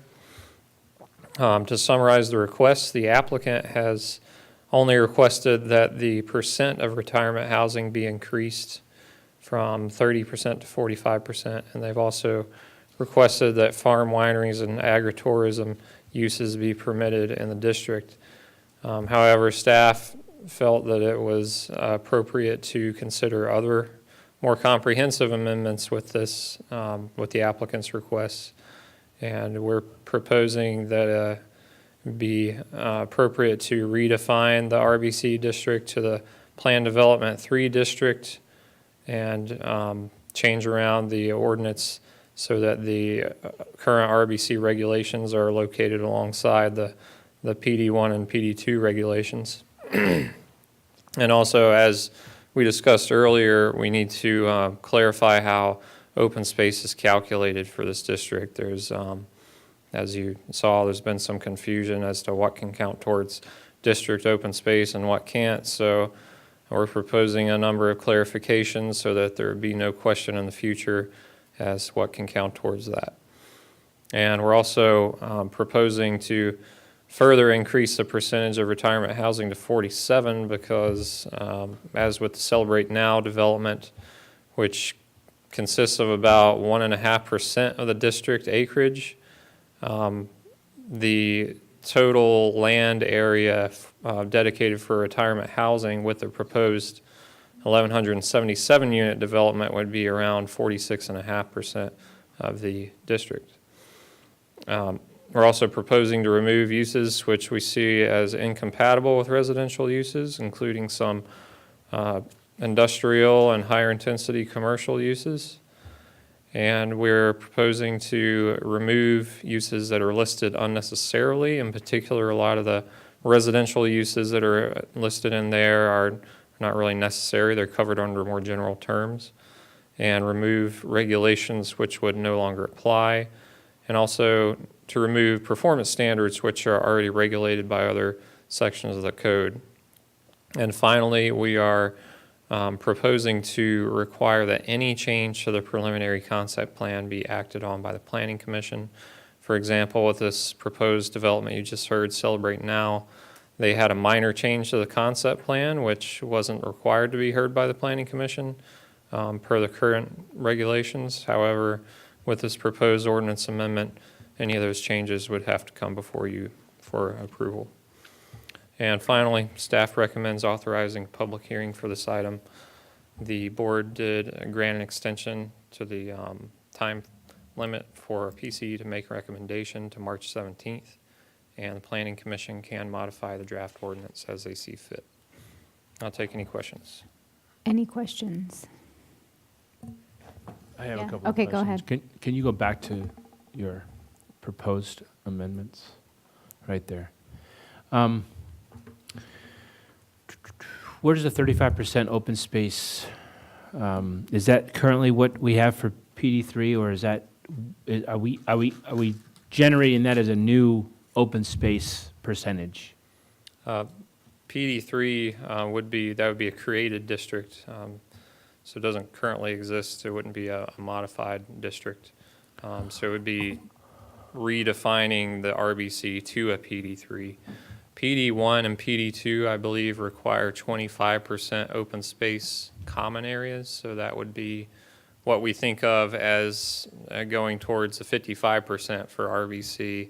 HOA maintain common areas, recreational areas, and things of that nature. It wouldn't include on-lot pervious areas in that calculation. Right. I gathered based on our conversation at the previous discussion that they would need to follow the current subdivision open space requirement, and they wouldn't be able to apply their RBC open space to a development. So I figured that would be the change. If we look at the 35% open space for their development, does that have any impact on the number of units that they're proposing?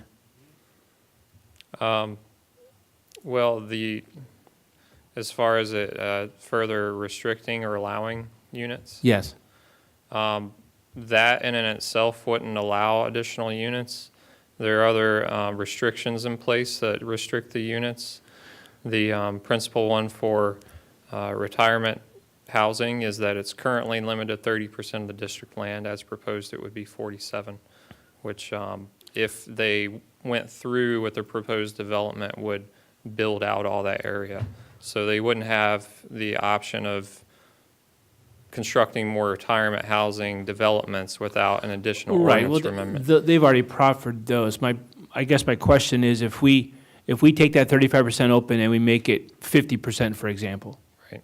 off just 50%, would that mean that they, instead of building 1,170 houses, they could only build 930, for example? It would most likely impact that, yes. I believe that the true amount of open space with the proposed development would be actually around 45%, not 35%. So they would still, we proposed it a little lower just because we felt like that was a more reasonable amount of open space for a development, given that PD1 and PD2 only require 25%. But we're certainly open to discussing that further and adjusting it as you see fit. And Madam Chairman, Commissioner Randall, having that additional area that we could utilize for development still leaves the door open that there could be some non-residential uses within that remaining property. Okay. Well, I'm a proponent of as much open space as possible. So if we're looking at developing a requirement for a new district or for a new category, I'm, if we're going to go to 47%, I hesitantly would be okay, but I'm very much interested in as much open space as we think possible, irregardless of what we see before us as far as what they've got already. If we look at this independently and say, what's the best for the county, for open space, for recreational amenities, for just, to keep that available. Yeah, and the way this has been approached so far is this district from the beginning has been sort of tailored to this particular development. So, and there is a considerable amount of conservation areas within this particular district. If the discussion is, do we want to make this district perhaps more attractive for other areas of the county to go to, then that's a good point of discussion when talking about the open space. If you're at 45%, then maybe that's not as attractive for some areas because you typically don't have all those conservation areas and whatnot. So that's something we can definitely discuss further. Well, I do think it's important that we flesh out the open space as part of this application before we finalize any of these. Mr. Boehner. If they're tied together like they are. Just for clarification, the way that it's going to be worded, does that eliminate the issue of counting yards on separate housing units? Yes, it does. Okay, it's strictly common area then. That's correct. That's good. It's That's good. referenced in two places, and first in the table of uses. It specifically says what open space would apply towards individual lots. And under the definition or the special regulations for open space, it gets into details about what specifically can count towards the district open space requirement. Very good. And it states specifically that it does not include individual residential lots. Good, good. Thank you. Mr. McPherson? Yeah, I have a question for you, Brian. So the amendments requested by the applicant, if you could put that back on the screen, please. Yep. You said that they wanted to add farm wineries and agritourism as permitted uses, but then as under amendments recommended by staff to help them out, you said, I'm trying to remember the exact wording, you would not permit any uses not Compatible. Applicable to residential areas. So how does farm Computer, wineries? please. Sorry. Thank you. Remove uses which are incompatible with residential uses. So I don't see how a farm winery and agritourism is compatible with residential uses. So that seems to me they kind of butt heads there. Yes, and if If that is considered by the Planning Commission as a potential for this district, I would recommend perhaps looking at it as uses requiring a conditional use permit, which would allow the Planning Commission to perhaps impose some restrictions on that type of use if it is desired. Okay, in thank that you. area. That I think would be an excellent idea. Thanks, Brian. Just for my elucidation, what is agritourism? I've seen this term numerous times, and the only thing I can think of is something like the farms that do the corn maze and the pumpkin patches. What else? I mean, Just interpretive elements relating to agricultural production. Hay rides. So, yeah. Hay rides. Hay rides. Hay or rides. just, anything I mean, that. how much Tractor acreage- pulls. How much acreage does agritourism require to be viable? Do you have any I have any no thought? idea. I'd say a good portion. Yeah, I'm not sure we really need agritourism in this county, but, okay, thank Brian, you. I got And one- I live on a farm, so. I got one question. It says increasing, applicants increasing allowed percentage in retirement housing from 30 to 45%. If we just kept it at 30, what would that do to them if we just didn't change it? They couldn't build any more retirement housing. That would be what they're proposing, that's it. They couldn't do any more, or they would have to do less than what they're doing. No, they couldn't do the 1,177. How many could they do? There's like 0.02% left. So it'd be zero? Before you hit 30%, so it's virtually none, maybe one or two. Yeah, at the especially most. with the one we just had in here. Because the one we just did got us to 29.95%. Yeah, we have 0.02. So whatever the 0.05% you would get, but maybe one house. So my question is, how many parcels in the RBC district would this impact? So we just saw an unintended consequence of the RBC.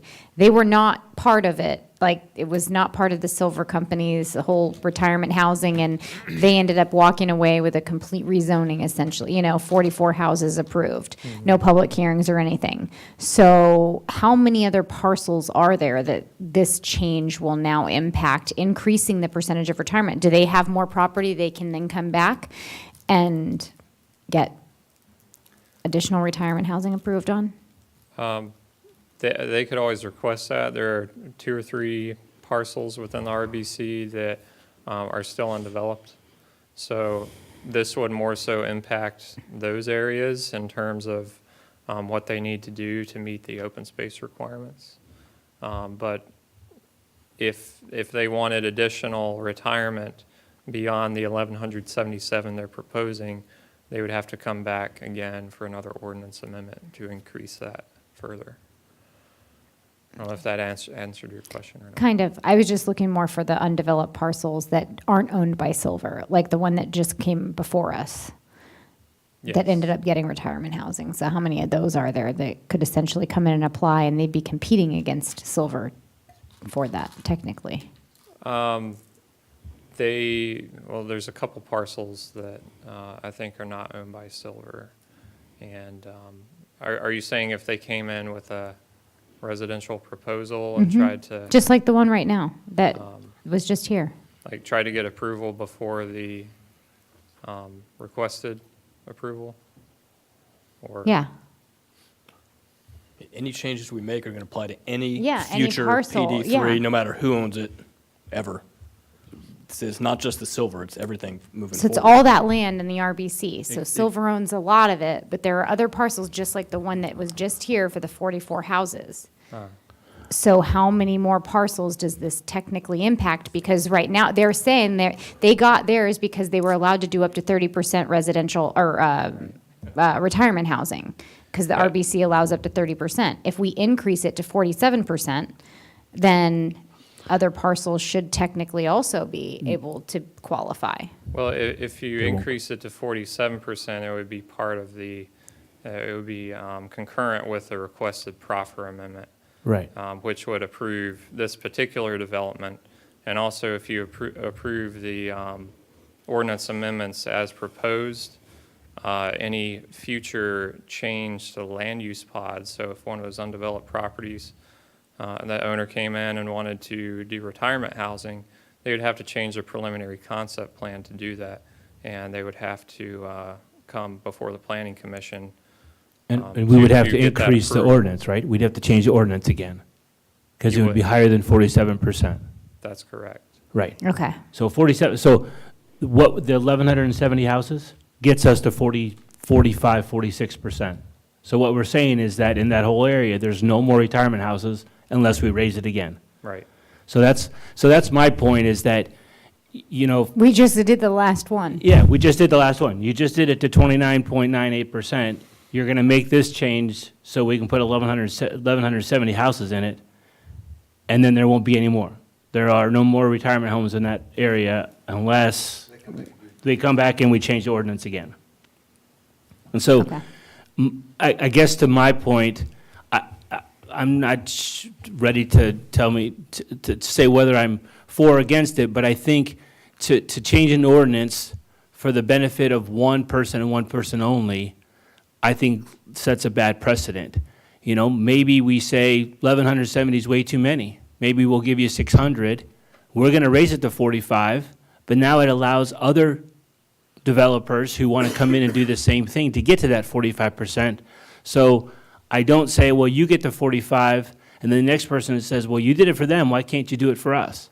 And before you know it, we're up to 55 and 56 and 60%, because everybody now wants retirement communities.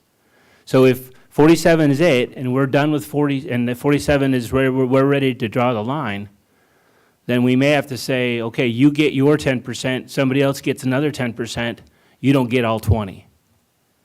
And that's kind of my concern when we put these together and we mirror them so that whatever we do seems to be for the advantage of one group and one group only. So we can talk about it later. This doesn't have to be voted on tonight, I don't think. So But it sounds like we're not ready for prime time. So do we want to keep discussing, or do we want to table this? Do we want to take a vote to defer? What do we want to do? Defer, because it's almost 10 o'clock. yes. Okay, so does somebody want to make a motion to defer this Yeah. until January 9th?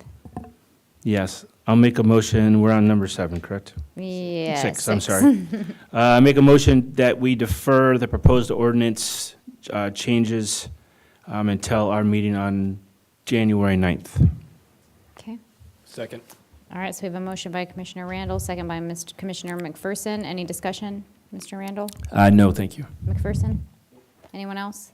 Mr. Just Bain? one question. Deferring to January 9th, does that give us enough time to have further discussions with staff, or should we defer it a little bit longer? Well, We can authorize for public mean- hearing by February 13th, so we can open it for public hearing at that point, right? exactly. So Yeah. we just need to get the ordinance. So what we need to Okay. do over this break is seriously consider what you think is wrong with it. Let's send an email to staff on what you want changed on it, and then let's, Okay. yeah. Okay. It's a combined meeting on the last one, and Potentially, we got to vote on that later, but yeah, right, so, but and then it's it wouldn't potentially, be and until, that may be completely taken up. exactly, then it wouldn't be until February 13th that we would hear it again anyway. So I think just getting it discussed one more time on the 9th and allowing Mr. Apicella to participate would be good. Yes, I agree. Okay, so we got a motion, a second. Any more discussion? Let's go ahead and vote for deferral, or not deferral, whichever you want to vote. Okay, motion carries 6-0. Moving on, item number 7, proposed ordinance 01837 on landscaping. Mr. Harvey. Oh, in 2 minutes, well, yeah, we might as well start with that. Okay, do we have a motion to extend the meeting past 10 o'clock? Madam Chair, I move that we extend the meeting past 10 Okay, o'clock. McPherson, I think I heard a second by Mr. Boswell? I did not say. No, you didn't send, Mr. Randall, is that you? He doesn't want to Who go on said record. I did. Okay, He does it not was wanna go on you. He's record like, anything I'm past leaving 10. in 2 minutes. Not Roy. He's going to vote against it. All right, so we have a motion by McPherson, a second by Commissioner Randall. Any discussion? All right, let's vote.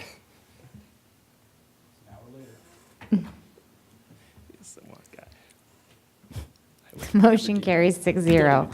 Okay, now, Mr. Harvey. Thank you, Madam Chairman. Number 7 deals with proposed amendments to our landscaping manual.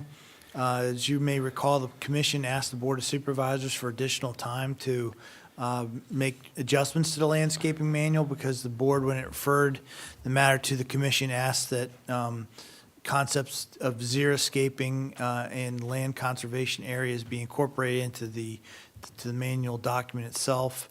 The board last week did grant the extension. The Planning Commission now has until March 31st to conduct a public hearing and make its recommendation. Staff has also been contacted by a land development engineer who's working on a proposal within the county, and he has some comments about the proposed draft language. And given that his concerns, as well as still trying to work through the issues of xeriscaping and natural preservation areas, staff would recommend the commission consider reestablishing another committee to work out the fine tuning of it, because it may be an extensive discussion that maybe wouldn't be as productive at the dais as it may be with a committee. And we expect maybe just one subcommittee meeting so that this can come back to us in January, so we can act on it by March, right? That'd be my goal. Okay. Yes. So we don't need to do anything other than if we want to establish a subcommittee, right? Correct. Okay. So, Mr. English, I think you were already on the landscape subcommittee. Does anybody else want to volunteer? Maybe Mr. McPherson? I know Ms. Shelton had a lot of comments, so you can, okay. You can be voluntold to be on this committee. Okay, so we're appointing Commissioner English and Commissioner McPherson to that, and we look forward to your substantive comments. Jeff Staff will get with us when they're ready to meet, right? Yes, sir. Probably Okay, after the thank you. holidays, yeah. Okay, nice, moving that one off the agenda. We don't have to do anything. Okay, now, next on the agenda is the Planning Director's Report. Mr. Harvey. Thank you, Madam Chairman. You may have heard already that the Board of Supervisors has requested the Planning Commission's participation in a joint public hearing for January 22nd. There's two items that the board thinks warrant the need for a joint public hearing due to timeliness issues, one of which was referred to earlier in this evening, dealing with an amendment that affected our parking lot standards, in particular parking space sizes. There's a number of economic development prospects that have been in the review process that haven't gotten complete plan approvals, which are now being affected by this ordinance change. So one of the joint public hearings would be to consider delaying the effective date or effectiveness of the ordinance for applications that were in process prior to Halloween of this year. The second joint public hearing would be to reestablish a new cluster subdivision area map. That would be a map in our comprehensive plan as well as our zoning ordinance. And at your seat here at the dais, there's a copy of the map that the Board of Supervisors authorized for the hearing. So from a staff perspective, we would like to hear if the commission concurs with participating in a joint hearing. Do we need to take a vote on that? And I don't believe so. Okay. Just by acclamation. I think we're okay with it. I think everybody anticipated doing a joint meeting on January 22nd, so I think we're good to go. Great, thank you. The next item on the list was looking ahead to next year's calendar for meetings. This is for informational purposes. The commission will need to vote on this at your January 9th meeting to set the official calendar. But Ms. Stinette's put together a listing of what the potential dates would be, plus some of them potentially stricken through, following the normal protocol the commission has looked at. Also for January, the consideration is to have one regular meeting on the 9th, and then the regular meeting for the 23rd would be canceled because you'd have a joint hearing with the board the night before. Other considerations are potentially moving meeting dates in the month of May, where they coincide back-to-back with Board of Supervisors meetings. And also in the summer months, usually in July and August, the commission only has one meeting each month. And similar for November and December. Great. If anybody has any comments on the calendar, let's send those to staff prior to. Go ahead. Next items. I had on here downtown Stafford, just remind the commission that you're going to be receiving more information in the future on this. Staff's continuing to work with our consultant to develop a generalized development plan for potential rezoning of county-owned property to help jumpstart the downtown Stafford development process. With bicycle and pedestrian facilities plan, we're receiving still some more feedback from the public, and we hope to roll out a draft document to you next month. I guess in conclusion, Madam Chairman, for my report, I want to thank the commission for another great year. I've really enjoyed working with this commission, and I appreciate all the great help from the chairman, especially in the discussions of the agendas before the meetings get started. I think that's really helped make the meetings run very smoothly and puts staff and the commission in the best light possible. Thank So you, thank Mr. you. Harvey. No, thank you. Ms. McClendon. Thank you, Madam Chairman. I have no report at this time. All right, thank you, Ms. McClendon. Okay, committee reports. Cluster Ordinance Policy Subcommittee. Mr. Randall, you're the chair of that committee. I am. You'll have in front of you our discussion from last night. Commissioner McPherson, was not able to be there. He was a little under the weather. And you'll see the talking points. We are fairly close to having something to be presented. We're working on a quick meeting in January to finalize the recreational definition for the ordinances. But that's all I have to report. Thank you, Mr. Randall. Okay, moving on to the chairman's report. I know we want to leave. I just really wanted to tell you this is my last meeting as chairman, so I really wanted to thank the committee. It's really been a pleasure working with each of you and staff. You've been wonderful in making sure that we do all the right things when we need to and making sure we don't miss any deadlines for the Board of Supervisors. So I want to thank you, and I know Connor's not here, but I think tonight was his last meeting because I think it goes by semester, so he should be done in concluding his YES program as well. So I wanted to thank him for his work on the Planning Commission as well. But it's really been an honor to work with you guys this year, and thank you for entrusting me as your chairman this year. That concludes my report. Other business, TRC has been canceled. Next on the agenda, we have approval of minutes for November 14th, and I'm abstaining from that because I was absent that meeting. So do we have a motion to approve minutes? So moved. Okay, moved by Commissioner English and Commissioner Boswell. Do we have any discussion? All right, go ahead and vote. I did get called the Grinch tonight, I forgot. All right, motion carries 5 with 1 abstention, and meeting is adjourned.